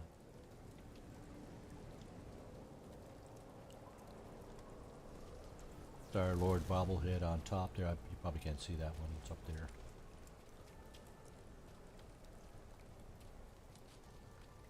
Some of the boxes from some of the games I used to play, like Warcraft, Sims, SimCity, Age of Empires, and stuff like that. That's games I've played in the past. Okay, looks like the attack is over. We have another C-class Halo winged fighter there. And I'm going to go over here and see if I can find some of the last creatures that I'm still looking for.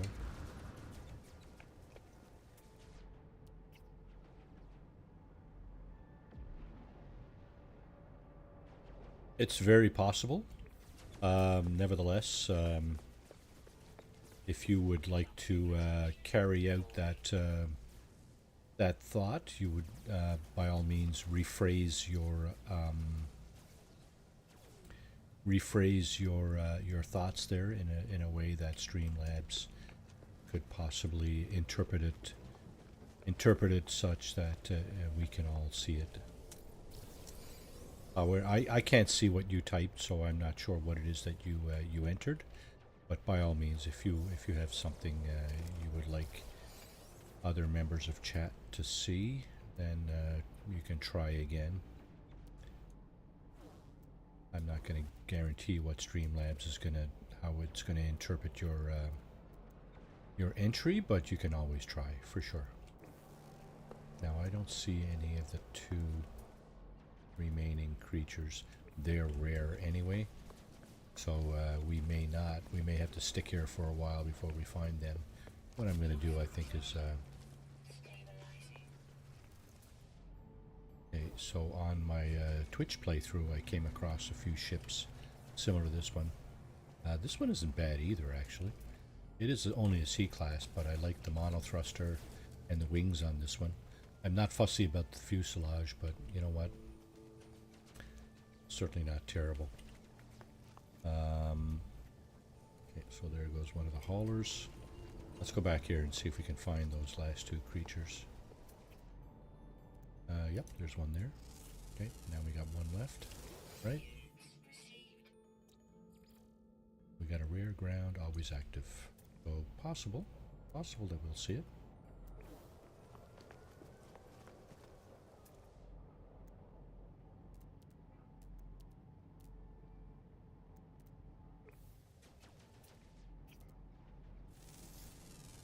It is possible.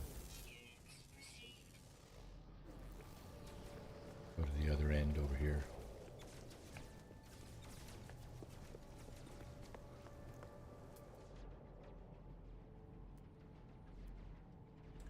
I'm not gonna fart around here too much longer. Not interested. Thank you. So we got this sodium plant down there. There it is. Quatico. Sodium, whatever. Rock, I guess. Yep, ferrite dust. And got that one, got that one. Okay, I think we're done here. The point of coming here, of course, was to get closer to the center of the galaxy. I'm just going to do a little save here. And of course, we're going to fly through the barrage of the pirate attack. Not too worried about that. Where's the space station? There it is. Okay, we're going to fly towards the space station, see if there's any changes brought to those in the most recent update. Update 5.0, I think it is. And there it is over there. What do we got in this system? Oh, we don't know. This is a frozen planet. Quite likely. Looks frozen. Glacial. That's pretty cold. What else we got?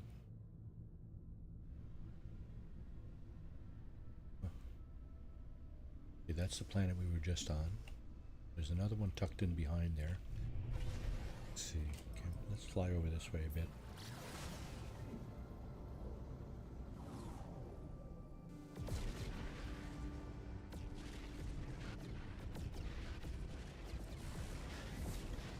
And this one is viridescent, which is kind of a Earth-like, lush, I think they call it.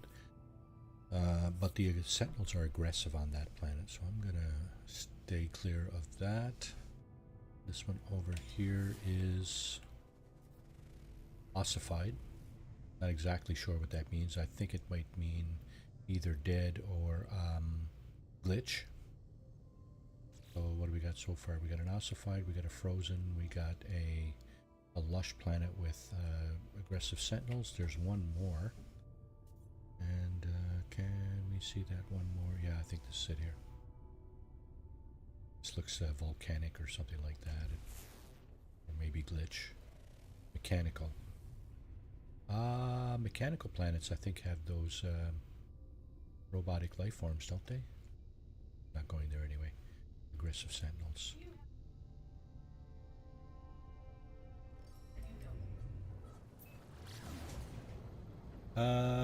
No, I'm not, I'm old. Let's just call a spade a spade.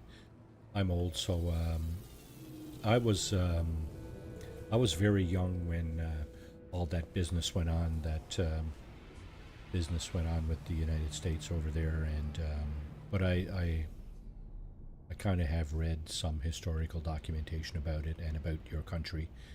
And I do have friends that, or people I know and used to know, that have immigrated from that area.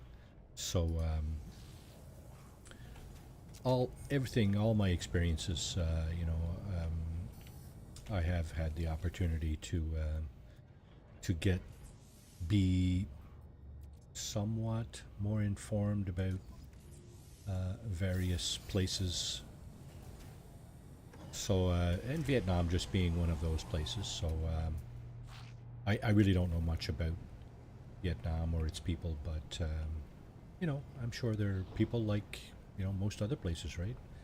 Most people are fine. There are a few elements that are not so fine, but most people are fine. They're just trying to, go about their day and feed their families and so on and so forth. And,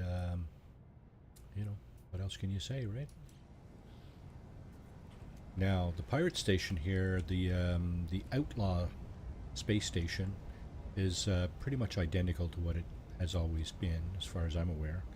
You got your space or starship modification terminal over there. You got the vendor for technologies here. You have your mission specialist here. You have another vendor here who's selling stuff. You got the exosuit expansion slot you can buy right there. You got the personal appearance modifier over there. You do have this central terminal in the back, multi-tool over there, and so on and so forth. So yeah, this hasn't changed in the last update, and that's fine. There's no need to change that, I guess. Sentinel boundary maps, that's kind of cool. This will help you identify sentinel pillars. Tripping this map will locate a sentinel pillar on a planet, so that's very useful. Now, okay, so let's just do a save right here like that, and let's check out where we are. This is where we landed. Myricuse or Myricuse. And we have kind of discovered all the planets in this system. Okay, so before the threat can actually come about, what I'm going to do is I'm going to point this thing to the galactic core, which is, I guess, over this way. Now, we were 700,000+ light years away from the center of the galaxy. We are now 5,749 light years away. So the starship, our starship, can move closer to the center, of course, but it has its limits. Let's see, 900. I don't quite know what the limit is for this ship, but I can assure you, I can almost assure you it's more than 1,000 light years. Let's go here. That'll bring us to within like 4,000+ light years away, and we'll be out of the range of pirates and such, so that'll be okay.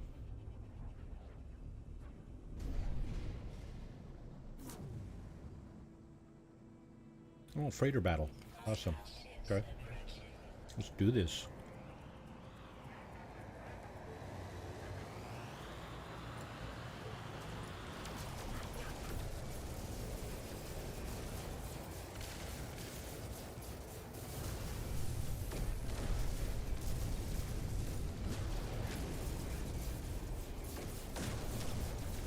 Okay. That's a nice cannon, whatever that is. What is it? Oh.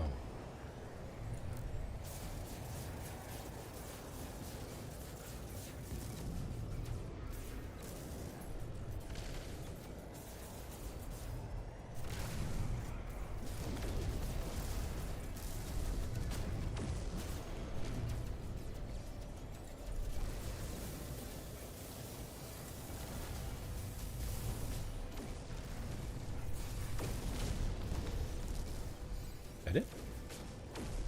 Nope.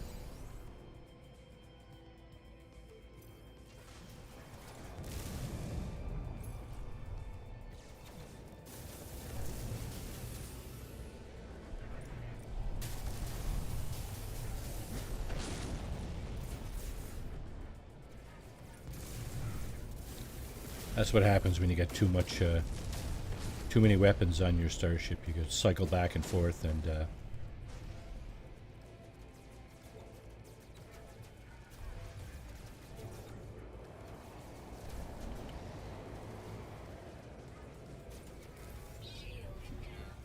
okay, shields down, eh? Well, let's recharge the shields first before we do anything.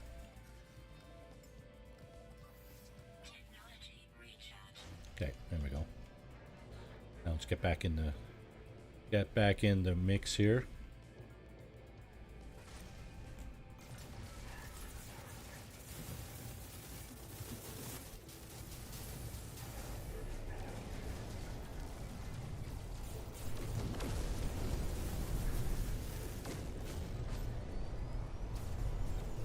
Come on.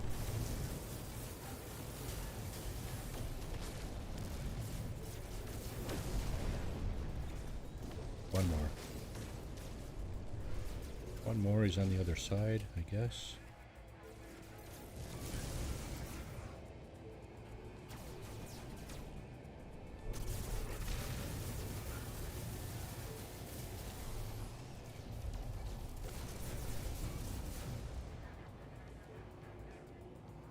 There you go.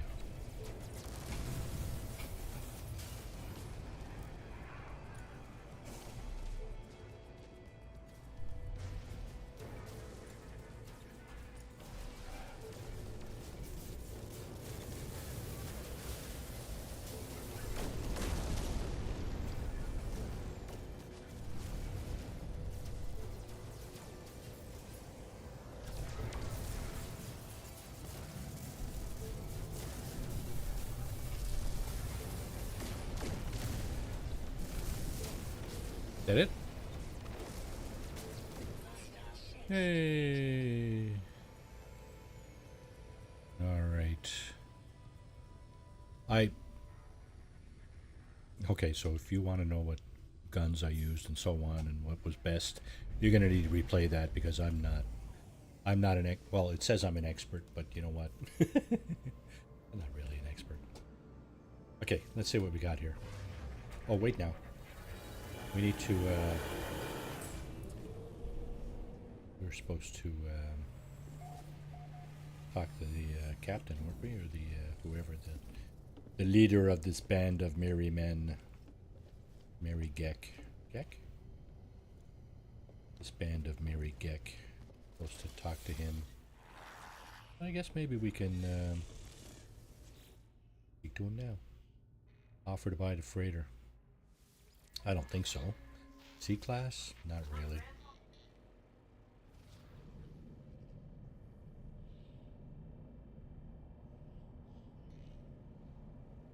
Yeah, you know what? You do you. I don't really enjoy talking about things like that because death and destruction are not my you know, not really what I enjoy. I try to enjoy things, right? Try to enjoy friends and family. I try to enjoy nature, and I try to enjoy some other aspects of my time off, like what I'm doing now. Okay, so we are in a star system that has been undiscovered. It was discovered by me today. And what do we have? We have several planets here. Let's get in on this. We have a boiling planet there, so it's hot. We have flourishing planet, which is likely lush or Earth-like, but the Sentinels are aggressive. Looks like this one over here is frozen, as is the one next to it, the big blue one there. Yeah, Hyperborean frost crystals. This one is also frozen, I'm pretty sure. Low atmosphere? No, apparently it's not frozen, but low atmosphere means usually kind of a dead planet with... it's fun. These planets are fun, though, the low atmosphere planets, because you can jump very far. Now, here's one interesting one here. This is a moon. Viridescent moon, which is Earth-like. You know what? Let's go check it out. Could be interesting. It's a moon of this big airless planet here, and it might be quite interesting.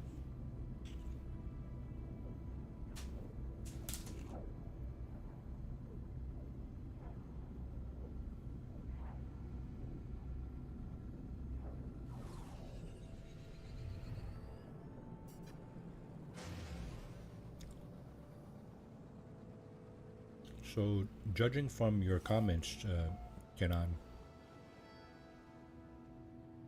I am quite likely the age of your grandfather. So, just saying. is that one we've seen? Yes, that's the other cold one. Okay. Let's go down and check this out. What do we have here?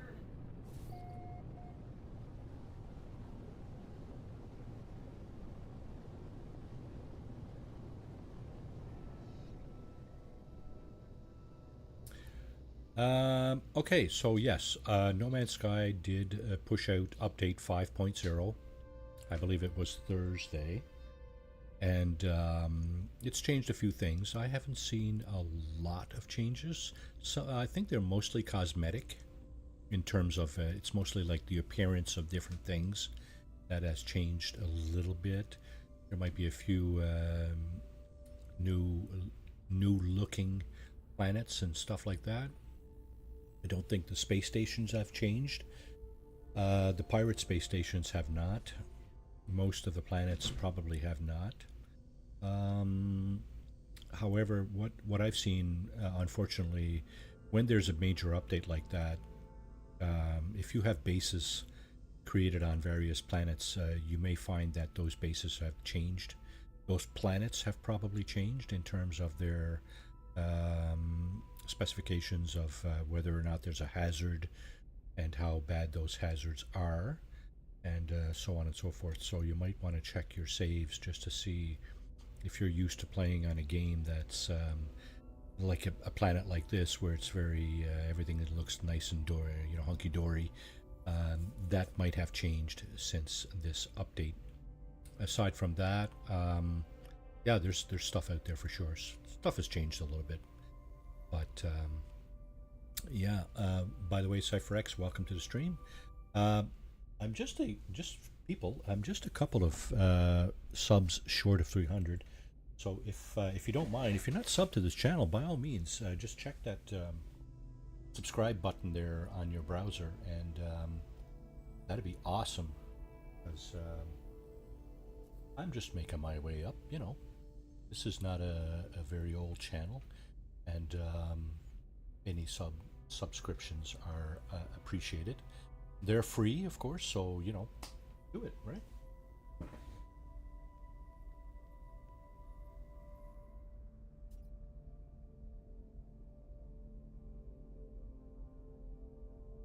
Well, looks like I'm actually at 300. Okay, well, thank you, everybody. Appreciate all your patronage, subscribers, and people in chat keeping me company. That's absolutely awesome. I love it. And I hope you're enjoying the show. This is the Saturday Morning Cartoon, brought to you by me, Marty Plays, Marty61 Plays, and we're exploring Update 5, which came out this week. I was scheduled to do a VR session, No Man's Sky VR session, but I had technical issues getting the VR set up and going, so I decided to use my fallback regular No Man's Sky Saturday Morning Cartoon playthrough, which is this one. This is a permadeath playthrough. So that stuff I was doing with the pirates earlier, the freighter battle, very risky, of course, in a permadeath playthrough.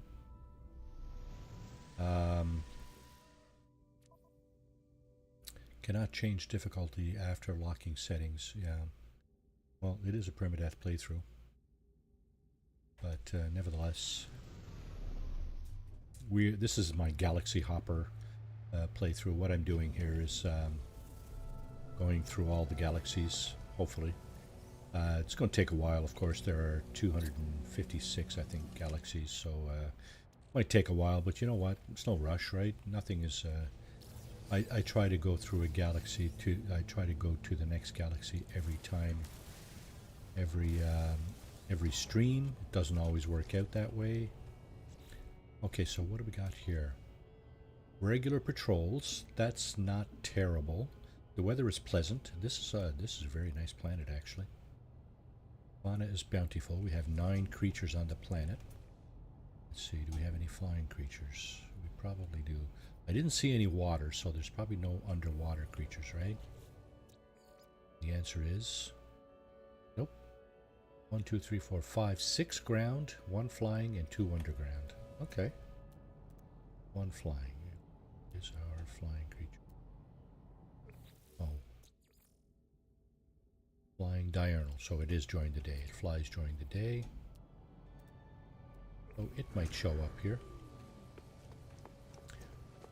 What do we got in here? Just for shits and giggles, let's go in and have a look.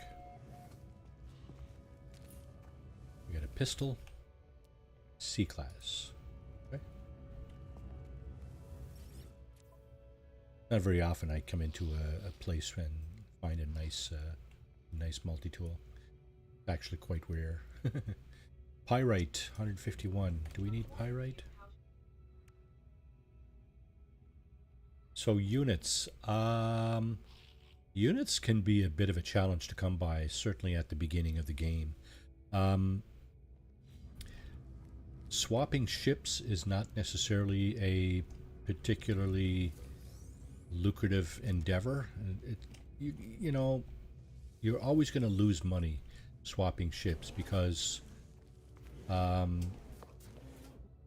example, this ship here, it's worth 258 million units because it's really boosted up everything, you know, lots of storage and so forth. When you scrap or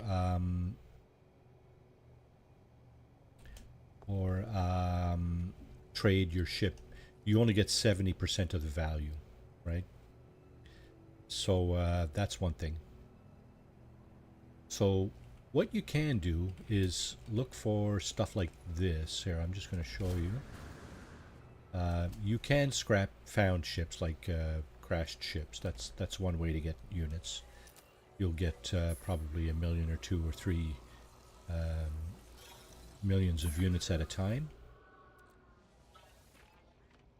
But what you want to do is you want to find navigation data. There it is, up in the top right corner. That navigation data, okay? That's kind of what you want to be looking for. Because what that will allow you to do up at the space station, which is, yeah, we can't see it from here. But at the space station, we'll go up and take a look at that after. The navigation data will allow you to buy charts, planetary charts at the space station. Yeah, it used to be that you could set up a mine or something like that to harvest materials.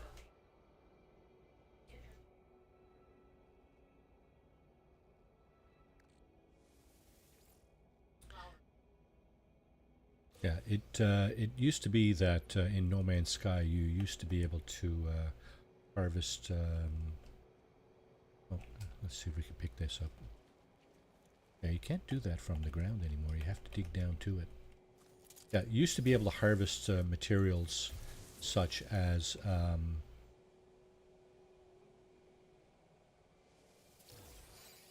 no. Here, I'll show you what I was trying to tell you. Let's just go up to the space station and see what it is that I'm trying to tell you. This is a nice planet, by the way. If you find a planet like this where the weather is pleasant and the sentinels are not aggressive, it's a good place to put a base. Now, okay, let's go up to the space station, and I'll show you what I mean with that navigation data that you can find all over the place on planets, right?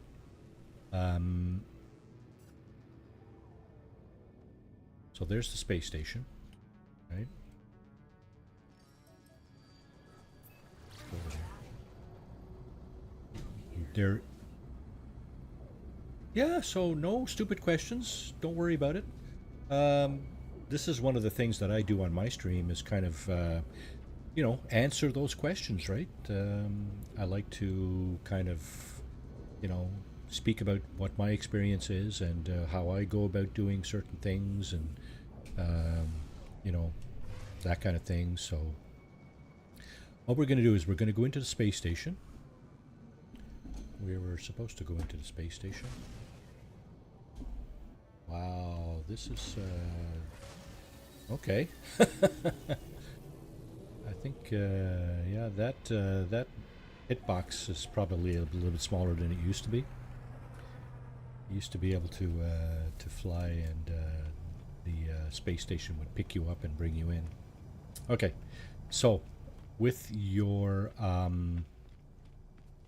this is the space station, right? So with your navigation data, there are vendors up on the second floor here which will sell you upgrades for your multi-tool, for your exosuit, for your ship, and for your exocraft.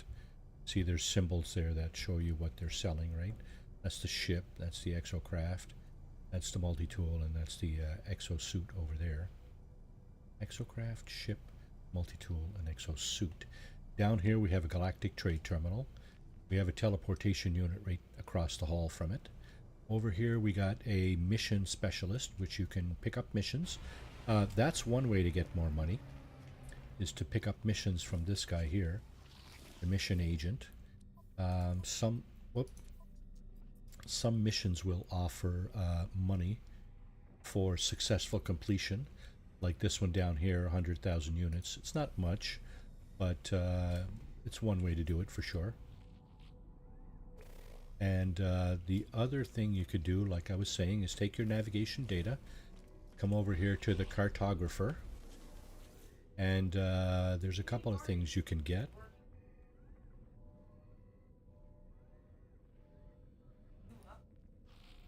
Yes, Rakdos Rover, welcome to the stream. And yeah, interesting update for sure. Some people like it. I am indifferent at the moment. I haven't seen a whole lot of changes, but we'll get there. Yeah, so I think there's a few things you need to get further into the story, maybe. Do the storyline, the Artemis quest line. Go to the space anomaly, talk to the people there. Once you talk to everybody in the space anomaly, you'll have access to the Nexus as well, which can give you missions that may give you money. This guy here, the cartographer, once you have access to him, you can purchase maps, right? So exchange specific charts. I have a lot of navigation data, so I can buy any number of these. So you have a settlement chart. That's not going to get you a whole lot of money early on. What might give you more money is if you buy this map here, the distress signal. Okay, the distress signal gives you the coordinates of various things, such as crashed starships. What else? You can inhabited outposts, ancient artifacts, ancient ruins, and drop pods for exosuit upgrade charts. So the distress signal.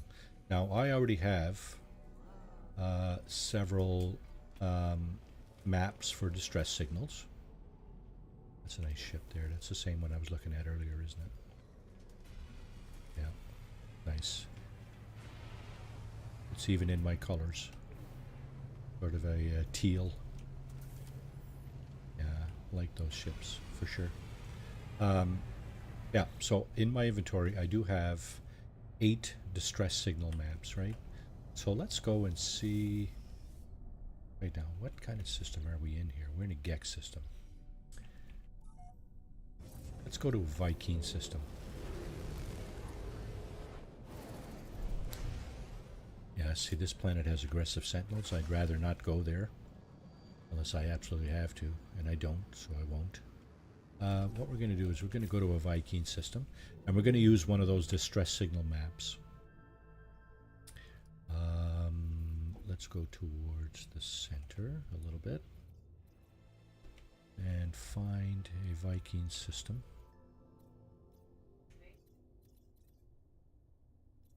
Crash ships, yeah. And what that'll do is if you can, here's one here. This is a pirate system. Not going to go there. Let's see. Yeah, here's one here. Okay, that's okay. So Yeah, the distress signal maps will allow you to identify crashed starships. It will also identify abandoned buildings, crashed freighters, and I think one more artifact on planets. So if you can find a crashed starship and fix it, then you can go up to the space station and sell it. And all it's costing you is a map, right? So let's see what we got here. We got this thing. I think we're inside the rings of a planet here. So we got a barren planet there. This looks like an ice cold planet. An ice cold planet. And the answer is, yep, sub-zero. Okay. So this looks like another ice cold planet.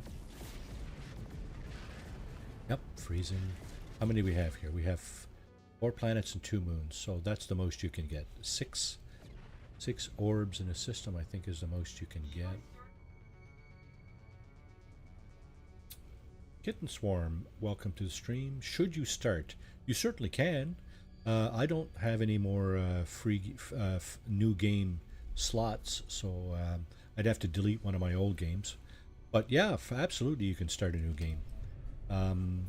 If you want to enjoy the experience right from the get-go, that's a good way to do it, right? You can continue one of your existing games. This is one of my existing games. And let's see. Why is my ship so unruly? Maybe my mouse is a little more sensitive. I think I might have changed the mouse sensitivity on this system, and it's wreaking a little havoc with my navigation. But yeah, you can start a new game for sure. That's a good way to learn the anything new, any new changes from the update.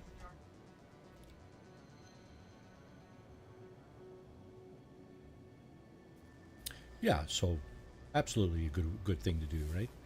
As long as you got the slots available. So here is one of the changes from the update. Okay, just a spoiler maybe. Turn your head away if you don't want to see it. But this is a lake right here, and you can see that it's quite different than it looks different than what it used to. You can see there's distortion caused by the water. That's normal. I mean that's what you would expect. There's also a sheen on the surface, which is new. The water looks different, right? And you can see the stuff underneath the surface, which is also new. So that's one change in the recent update. What do we have here? We have... Looks like we have some kind of observatory or something. Yeah, okay, whatever. So what I was going to demonstrate for you, Cypher X, is... well, let's see. Let's go into our inventory and look at the distress signal map, right? Planetary chart. So you, in my case, I use the E key to plot a route. And what it's going to do is it's going to find something, right? It's going to find something that's, yeah, see, abandoned building. That's not what we're looking for, necessarily. There will be things in abandoned buildings that you could use, that you could harvest. Let's see, let's do another map. Okay, so similar building targeted. So it's still finding abandoned buildings. Now this one worked, so it's going to find me something different. Freighter crash site. Okay, so that's not what we're looking for either. But you can also find stuff at freighter crash sites that could be valuable and be worth your while harvesting and trading and selling. So what we're going to do is we're going to trip a different one. Hopefully this time we'll get a distress signal. Distress signal detected. Okay. So now over this way. Here's our distress signal. That is a crashed starship right there. So we're 9 minutes away from our crashed starship. What I'm going to do is just quickly exit the atmosphere. There should be a little pause here as I exit.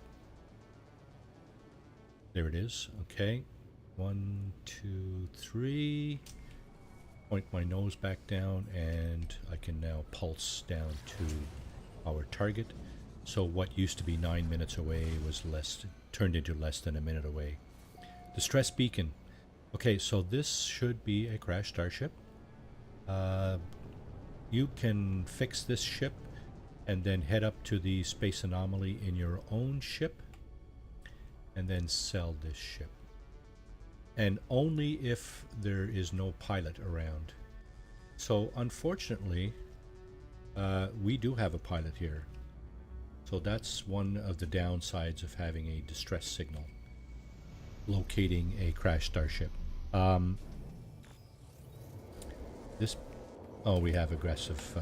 have aggressive wildlife here too. So that's just a pain in the butt.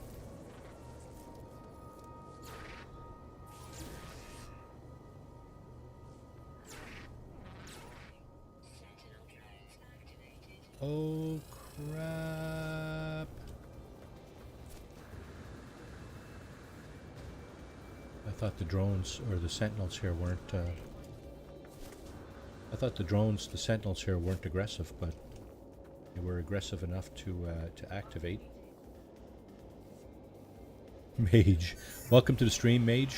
You probably haven't seen my presence online recently. I was out of town, and I just got back Thursday evening. So yeah, long story.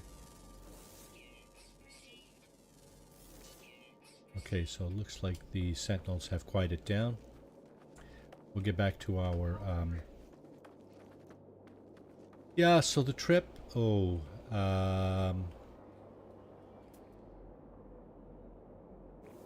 trip was eventful. Day one was pretty normal. I mean, in terms of we just stayed at my mother-in-law's and kind of hung out, and people came to visit and so on, friends and family and stuff. Day two, I went fishing with my wife's niece's husband. We went down to their cottage, they like to call. Yeah, so that's another thing I should mention, I guess. It can be very lucrative to be scanning animals and rocks and plants with your visor. But what you need for that, you notice that, eh? You need to upgrade your scanner. And I'll show you that momentarily as well. So this is the crashed ship we found. I really like this ship, actually. I like the engine, I like the wings. Although the wings come with this tail here, which kind of wreck it for me. Just wondering, do I have an engine in my freighter? Because I usually keep ship parts. Yeah, see, I already have wings with a fin. Okay, so I don't have this engine. So I'm probably going to harvest this engine from this ship. So what you need to do is basically interact with the ship, and you'll see that... No. So other players, I don't think other players can take your ship. I'm pretty sure that's not a thing. So this particular crashed ship has a pilot still alive next to it. So the only thing we can do with this ship is help this guy fix his ship. So I'm going to have to trip another map to find another crashed ship. How are we doing for time? Yeah, we got time. Offer military assistance.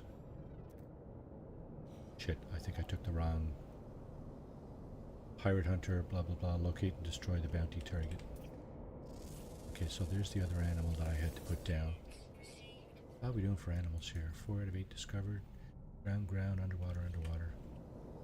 Okay, so we got to get in our ship and find...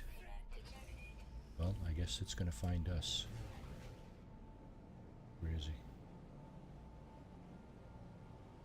Threat detected. Okay, let's see if there's a mission for that. Yep. Planet Tar Major. Locate and destroy the bounty target. Oh, there. Okay. Bounty mission target off planet. How far? 15 seconds. Okay, we'll catch up to him and put him down. Hopefully.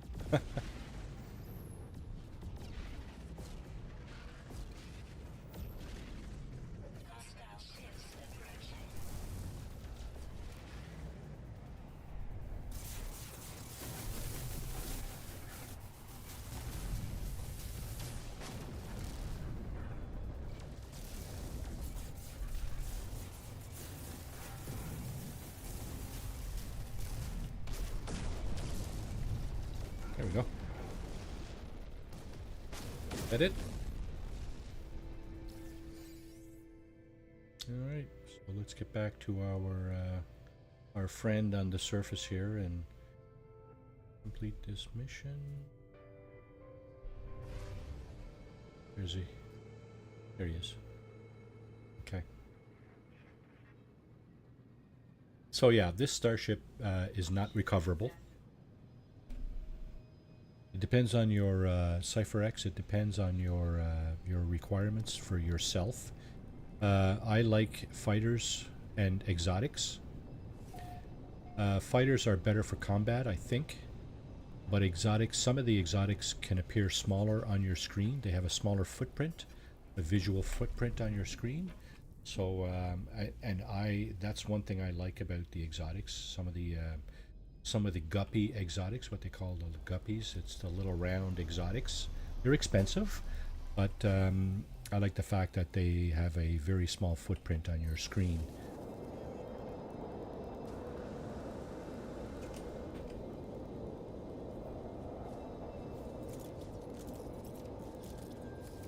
Where is he? Oh, come on!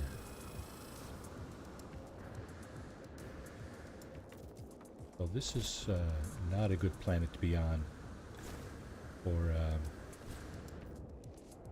what we're trying to do. I'm just going to hide over here till they stop searching. The footprint. Okay, so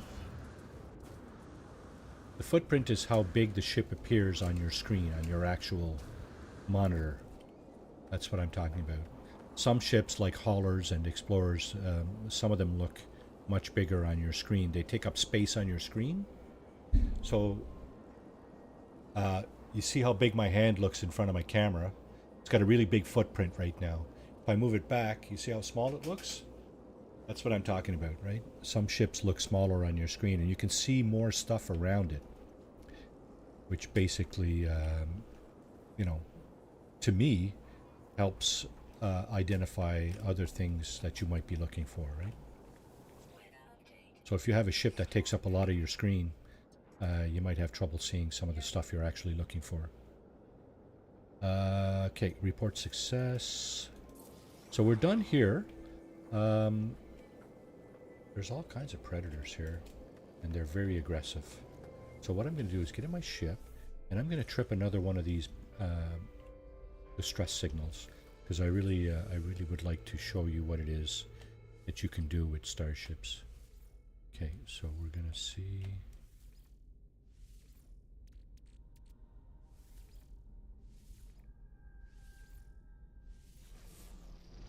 Okay, so here's another distress signal right here. This is another. No. What I'm saying is, not quite.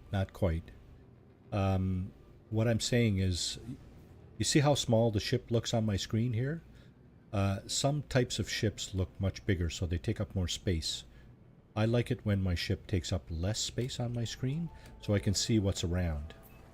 That's the only reason I like the small ships.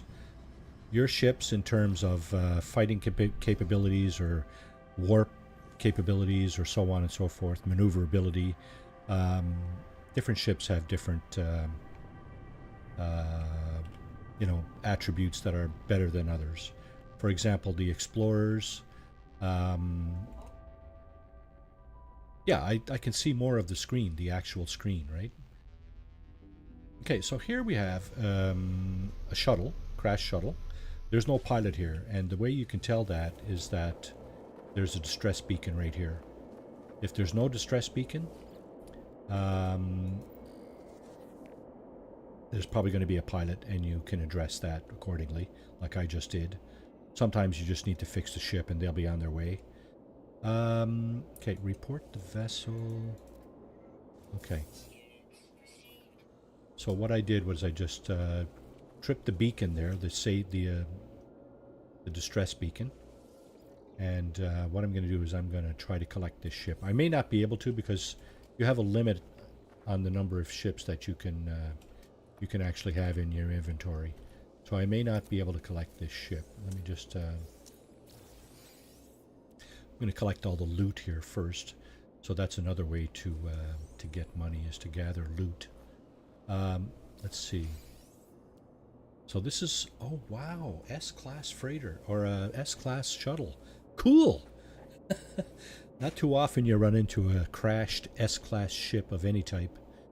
Let's see. So we do have a viable shield module here. S-class shield module. First thing we need to do is... yeah, you see... I have a full slate of ships. So what I'm going to do is... I'm going to swap out my main ship, which is this guy, and I'm going to try to bring in one of my other ships. Let's see. This is a hauler. That's a shuttle. That's my other fighter. Another hauler. Another fighter. Hauler, hauler, hauler. I got a lot of haulers. Okay, cannot land here. Okay, let's put it here. So there's one of the other ships that I own. Let's just see. So this is also a damaged ship, right? This is a crashed ship that I found. It's a C-class hauler. And it's worth 53 million units. That's quite expensive. But it is a hauler. And this kind of stands to reason that the haulers are more expensive because they have more...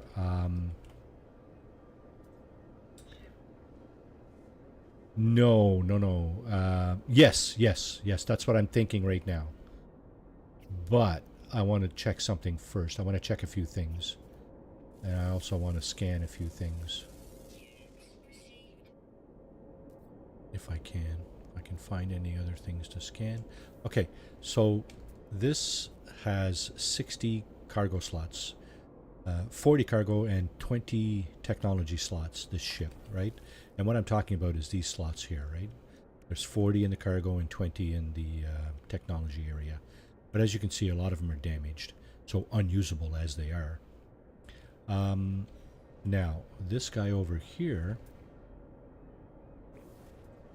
So I did not see how many this guy has. Whoops, I wanted to land on top of it so that I'm not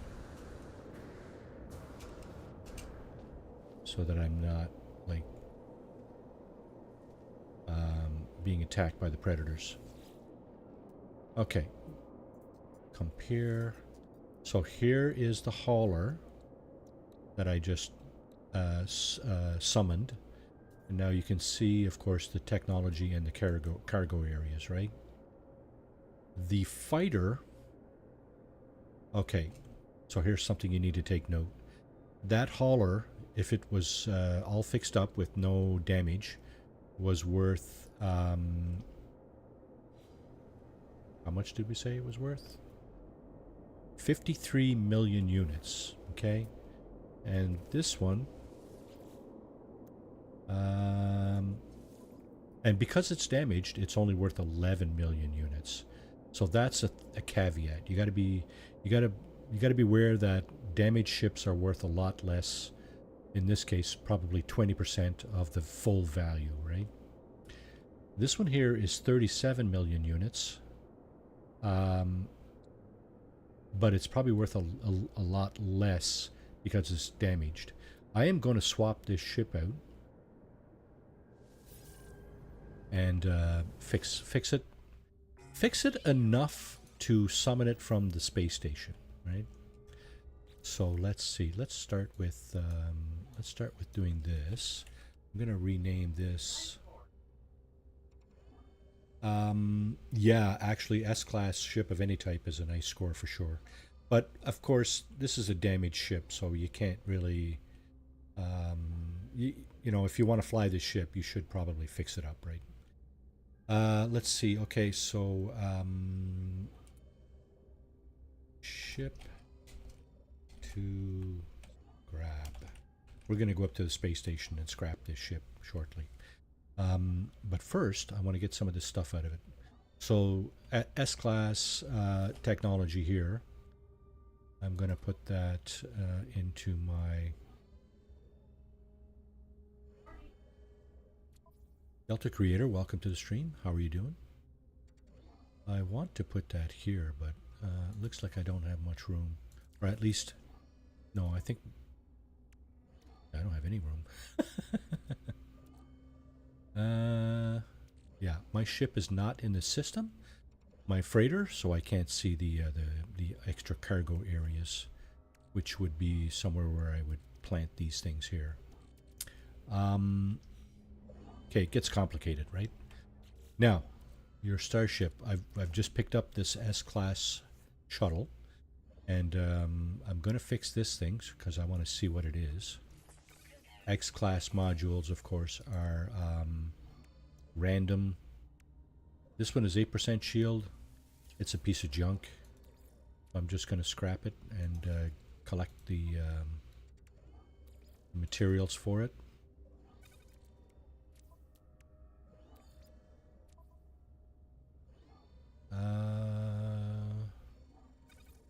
Can I put that in the technology sector? Yes.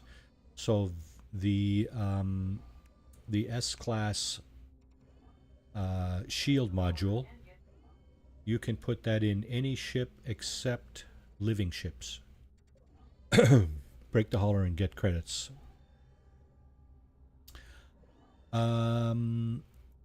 Yeah, that's exactly what CypherX is asking, is how to get credits early game.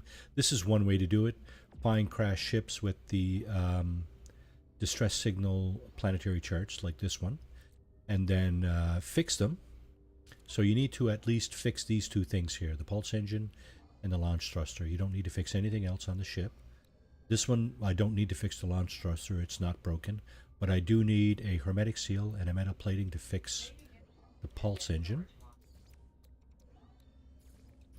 So this S-class shuttle, when I scrap it, will likely yield at least one storage augmentation for starships. The lower the class, the less of a chance I think you have of that happening, but it's possible. It's not necessarily going to happen, but it might. Now you see we have these two things fixed. We can actually take off in this ship. So if we take off in this ship, we'll be able to go up to the space station and scrap it for money. So let's do that. Now you saw, I think we saw earlier a few minutes ago that the ship was worth like 37 million units, but I think that's an intact ship. Pardon me.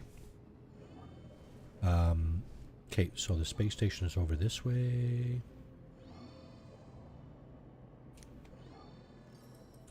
Let's go to the space station and scrap this ship.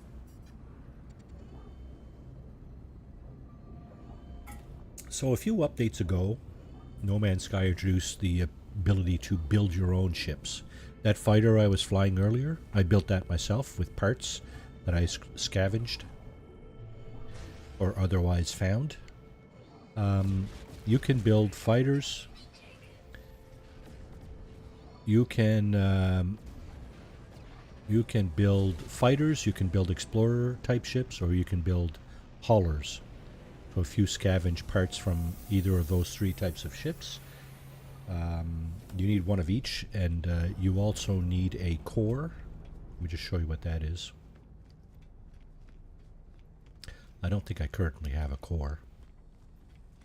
But if you go to the Starship technology vendor here, this guy will offer you reactors. Sorry, not cores, reactors. So if you want to build a C-class ship, you buy one of these, and so on and so forth. I just stick to the S-class because that's the best. I don't want to build C, B, or A-class ships. I just want to, if I'm going to build a ship, I'm going to build an S-class ship. So you buy an S-class reactor. It's going to cost you 9,000 nanites. In my case, I can buy one, but I'm not going to do that right now. And then once you have the reactor and a set of wings, an engine, and a fuselage, you can absolutely build your own ship right there. So the middle terminal here is the one you use to build your own ship. This one is the one you use to scrap ships or to extract parts. If you have a fighter that you want to get the wings off, say you can't scrap the ship and get parts off it at the same time. So they've introduced this begin salvage analysis here. Now you can't get parts off shuttles, and what we have here is a shuttle, right? So the only thing I can do is scrap the ship. And you see it was worth 37 million. All I can get out of this ship is 8 million units. So if I scrap this ship, I will get 8 million units. Yeah, okay, so here's another thing about scrapping ships. You need space in your inventory, because what's going to happen when you scrap ships, you will be given parts, scrap parts, that you then need to sell. So in my case, I would get 8 million units worth of scrap parts that I need to sell. It's a fraction, it's a certain designated fraction of the total value because it is broken. Because the ship is damaged. Yeah, you don't get those because the ship is damaged. If I was to fix everything on this ship, then I would get, I think it's like 70% of the 38 million, which is 20-something million units, right? Or something like that. You never get full value for your ship when you scrap it or exchange it. You only get a portion of the value. And if the ship is broken like this one, you get even less value for the ship. But you do get value, so that's what we're trying to get at here, right? We're trying to say, yeah, you can scrap ships and make money. That's one way to do it, for sure. But you have to find those ships with maps or whatever. You can come across ships randomly on a planet. That's not unheard of, for sure. But come on, man. Okay, so there's my freighter. The reason I brought that into this system was I want to move some stuff in order to be able to scrap this ship.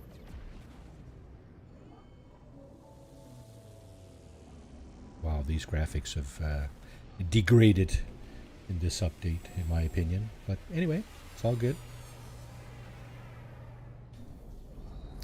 Alright, so now I want to make room in my inventory.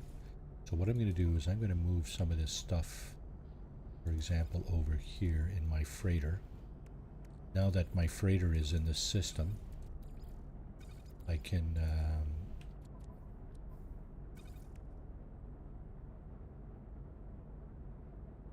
there are freighter battles that you can participate in. Early game, not sure that's a great idea, but you certainly can. That is a thing. Let's see, let's make a little bit more room. Let's sell these two things.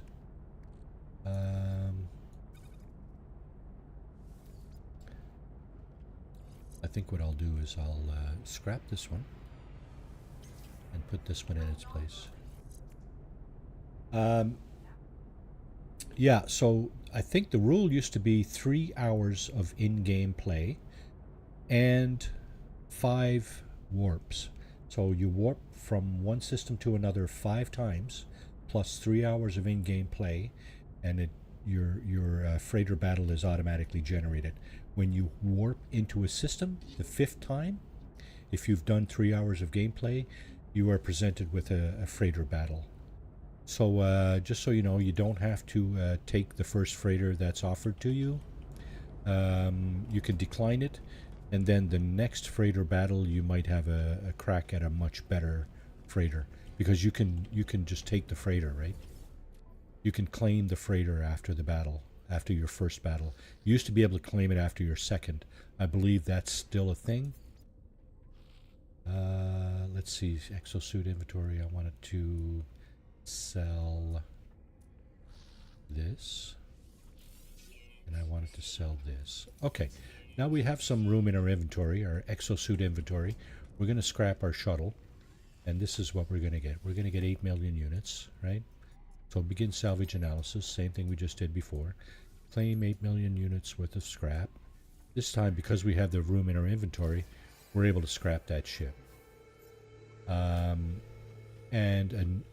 another ship comes in its place. This is another shuttle that I own, and it's an A-class shuttle, and it also is all beat up, right?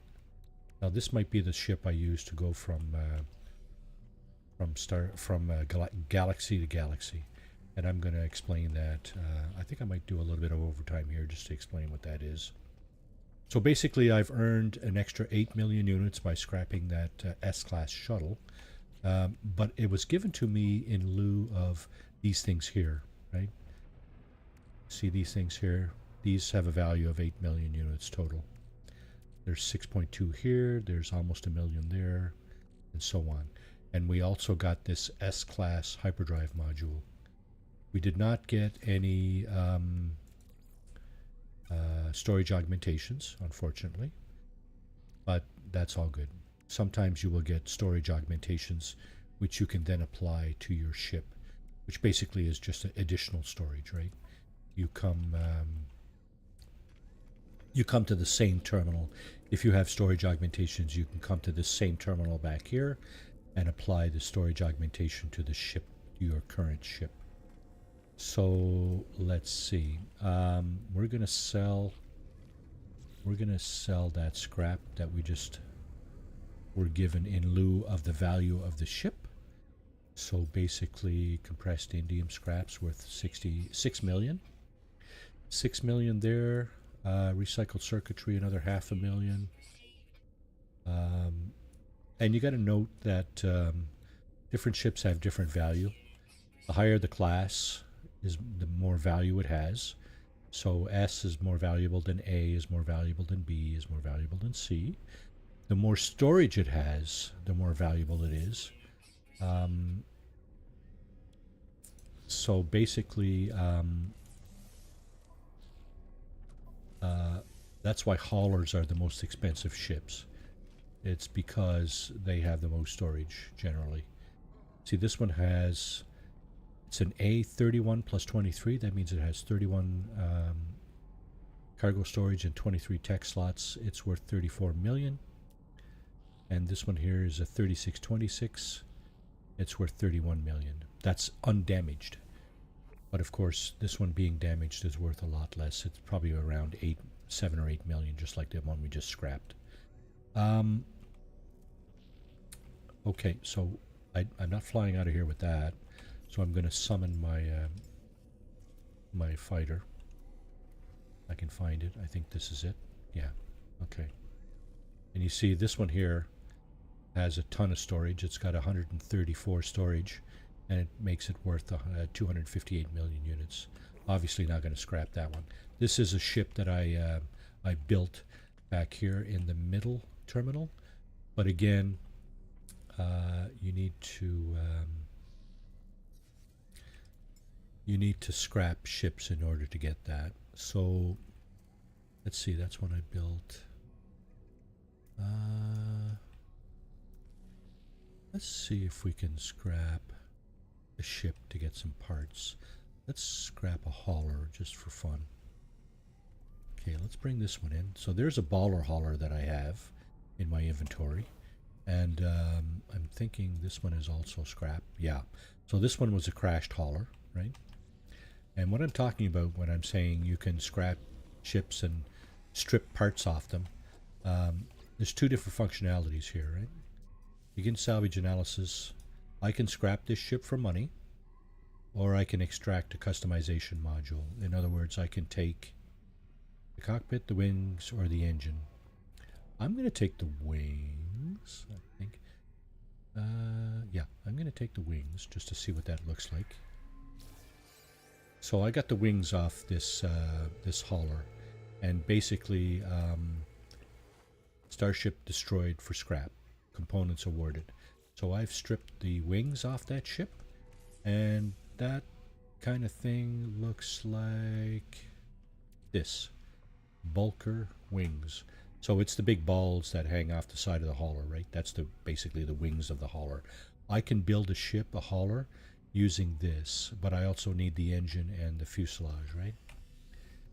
So, that being that, let's call our fighter in again, where we're trying to get off the planet here.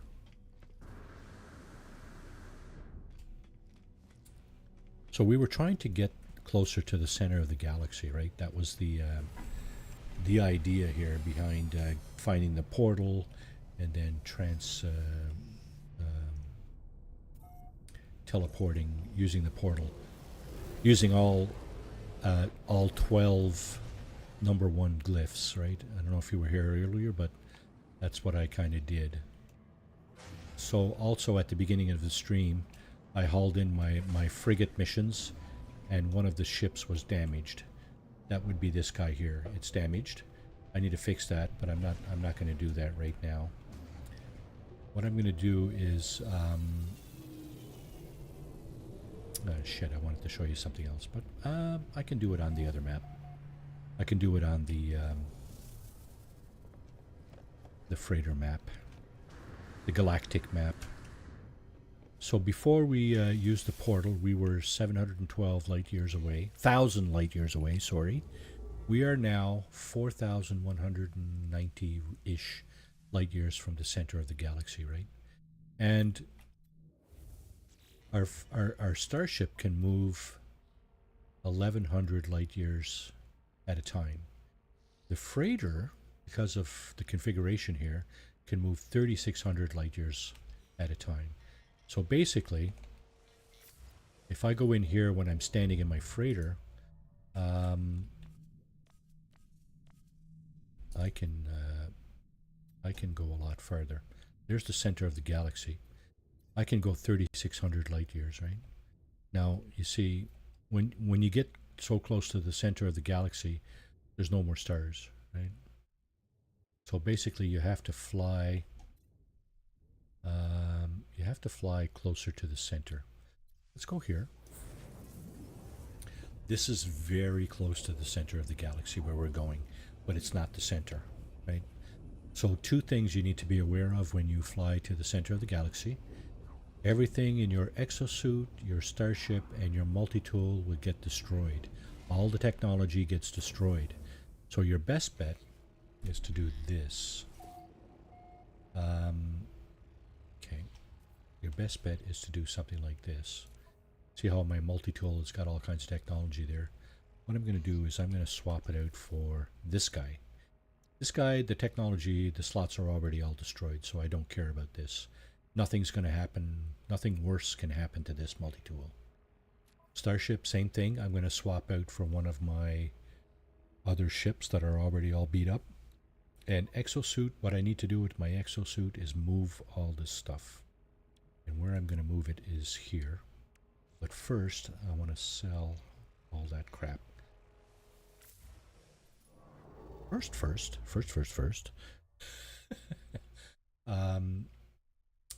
Let's see. Galactic core, okay. So there's the planet I think that is closest to the galactic core right there. We're not going to the core just yet, the center of the galaxy. if we take a look at that map again, we may be given the opportunity to go to the center of the galaxy. You can traverse galaxies this way in your starship or in your freighter. Either way, everything gets destroyed. So keep that in mind. If you're in your freighter and you're doing this, so let's go to the galactic core. Select star. Hyperdrive has no fuel. Okay, well, we need to fuel our hyperdrive for starters. We're in our freighter, so freighter fuel, right? Let's try that again. Did they change this? Galactic core.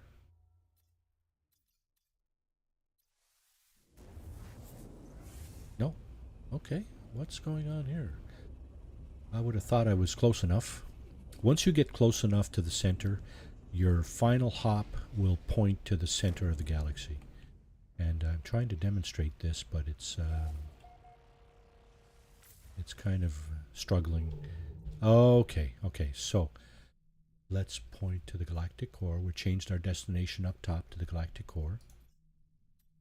And what we're going to do is we're going to select the star. You see what it says, select the star? Okay. Two things. You got to make sure you've swapped out all your stuff because stuff gets destroyed, and you need to have a full hyperdrive. Whether you do this in your starship or in your freighter, you need to make sure your hyperdrive is fully loaded. So we're going to do this in our freighter, but I can't do it right now because I don't have enough fuel in my hyperdrive. So we're going to do a save right here.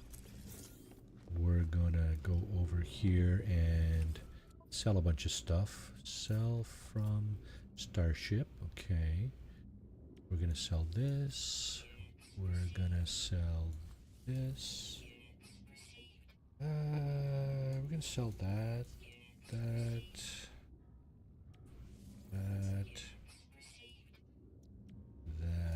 And this. Okay, everything else I can just move. So let's move it here.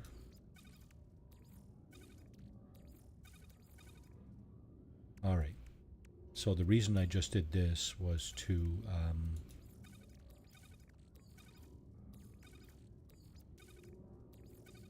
make room for the technology from my exosuit.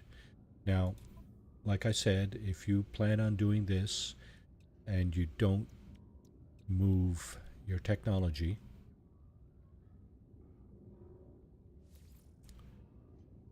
it's going to get destroyed. So basically what I do is I just... Okay, it's not move, it's what? It's store. Okay, so what I'm doing is storing all the technology from my exosuit up on my freighter. I'll move it back down once I get to the next galaxy. If I don't do this, all of this stuff will get destroyed. So you can't move your core technologies like life support here, but you can move everything else. And if you don't want to rebuild it on the other side, you should move it. That would be my advice. So this will be the last action of the stream. We're just going to move this stuff and go to the next galaxy, just so you get an idea of what it is I'm talking about here. There's an animation that happens as you cross over.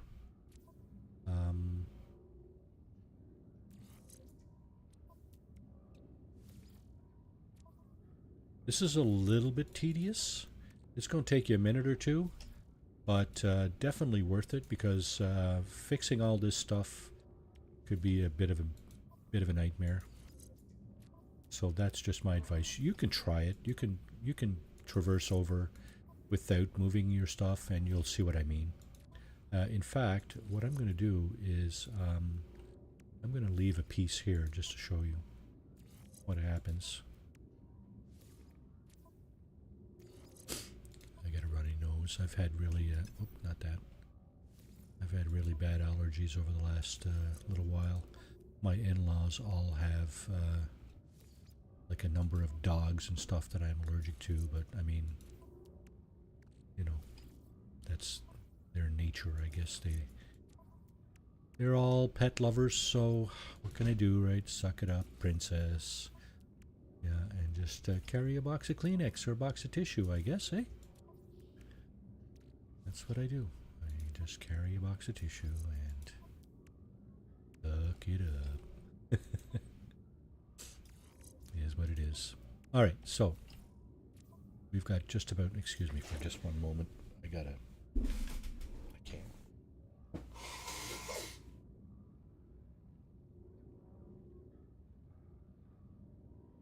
Okay. So we have those, all that technology gone except for the core technologies. Now you notice I also have this down here, right? I am going to transfer some of it over because I don't want it all wrecked. Let's see, I'm going to transfer this right here. I'm moving it to the corresponding slots on my starship so I don't have to guess where everything is, right? Where everything was. So let's move that over. Okay, so when I traverse galaxies, this will get destroyed, this deep water rebreather. The last thing I need to do is swap out my ship for a currently wrecked one. So how we do that is we just go down to our bays down here, and one of these is already wrecked. You can tell they're on fire when they're wrecked, right? So all you need to do is get in the ship, and it becomes your primary ship. See, primary critically, pulse engine critically, primary ship changed. So this is the ship we're currently in, right? Everything here is damaged. Okay, let me just fix that just to show you what happens when you traverse galaxies with stuff, technology that's not damaged. Okay, now the last thing we need to do is fuel up our freighter. 80%. So we used 20% of the fuel to get here. And we're going to just do that. And at this point, we can now travel into the center of the galaxy. So galactic core, we're going to select the star, and we're going to warp. So there we go. Bit of an animation going on here. It's going to take a few minutes. So I'm going to take this opportunity to thank everybody who's come in to view this stream. Appreciate you all very much, and thank you for the 300 subs. It's been an adventure for the last about 2.5 years. Now, you got to realize this is a hobby for me more than anything else. I am retired and I'm on a pension, meager as it is, but I really do appreciate the fact that people are willing to spend some of their time with me on Saturday mornings and Monday, Tuesday, Wednesday, Thursday evenings for the other stuff that I stream. Appreciate you all very much. And yeah, so there you go, right? Awesome stuff. Awesome stuff.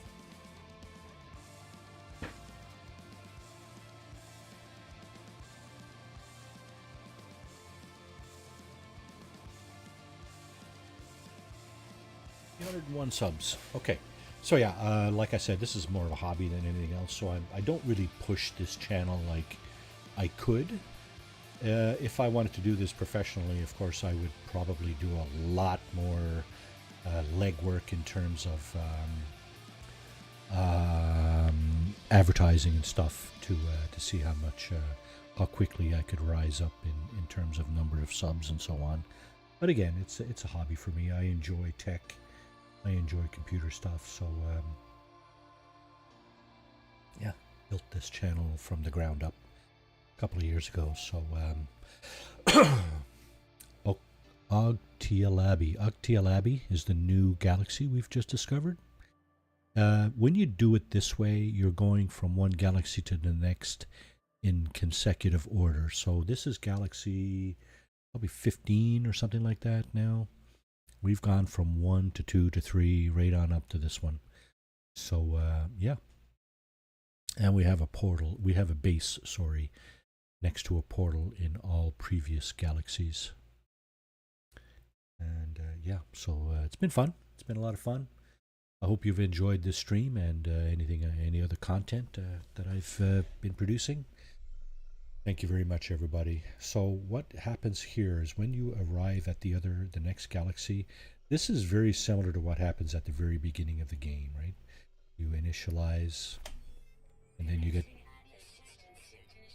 yeah, everything gets initialized. You're put on a planet. It probably has a hazard, whether it's radiation, toxicity, cold or hot. This one, let's see, RADS. This is a irradiated planet. Okay. Now, we will also be put near our ship, so we can go to our ship. The ship, the scrapped ship that we came here in, right? Or what I prefer to do is summon my good ship. So that's what we're going to do. See, there's the as soon as we get control here. So here's our character, and he's on this new planet. First contact, let's see. Is it actually first contact? Yep. So this star system was discovered by me today, just now. This planet has also been discovered by me just now. So two things I like to do here.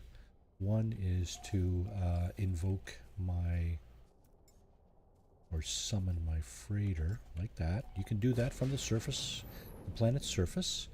The other things I like to do is go into first person and summon my starship, my good starship, which is this guy. We bring in our starship. Yeah, you see, there's the radiation on this planet is pretty extreme. It's knocking the crap out of my my radiation protection, right? But once you get in your starship, your radiation, your hazard protection rebuilds itself, right? So basically what's going on here is I've taken all the technology that protects me out of my exosuit, and I got to put it back in. I will do that later. But for now, I'm going to bid you all farewell. Take care of each other. Take care of yourselves. Have a great rest of your Saturday. And let's see. Hope to see you all next time on the Saturday Morning Cartoon. Certainly CypherX, if you want some more tips and tricks and stuff, by all means come in, ask questions, and I'll try to answer them as best as possible. That goes for everybody in chat. And like I said, I do this as a hobby. I'm no expert, but I have been playing this for some time, so I probably have some answers for you. And on that note, thanks very much, everybody, for watching, and take care. Ciao. Ciao, everybody.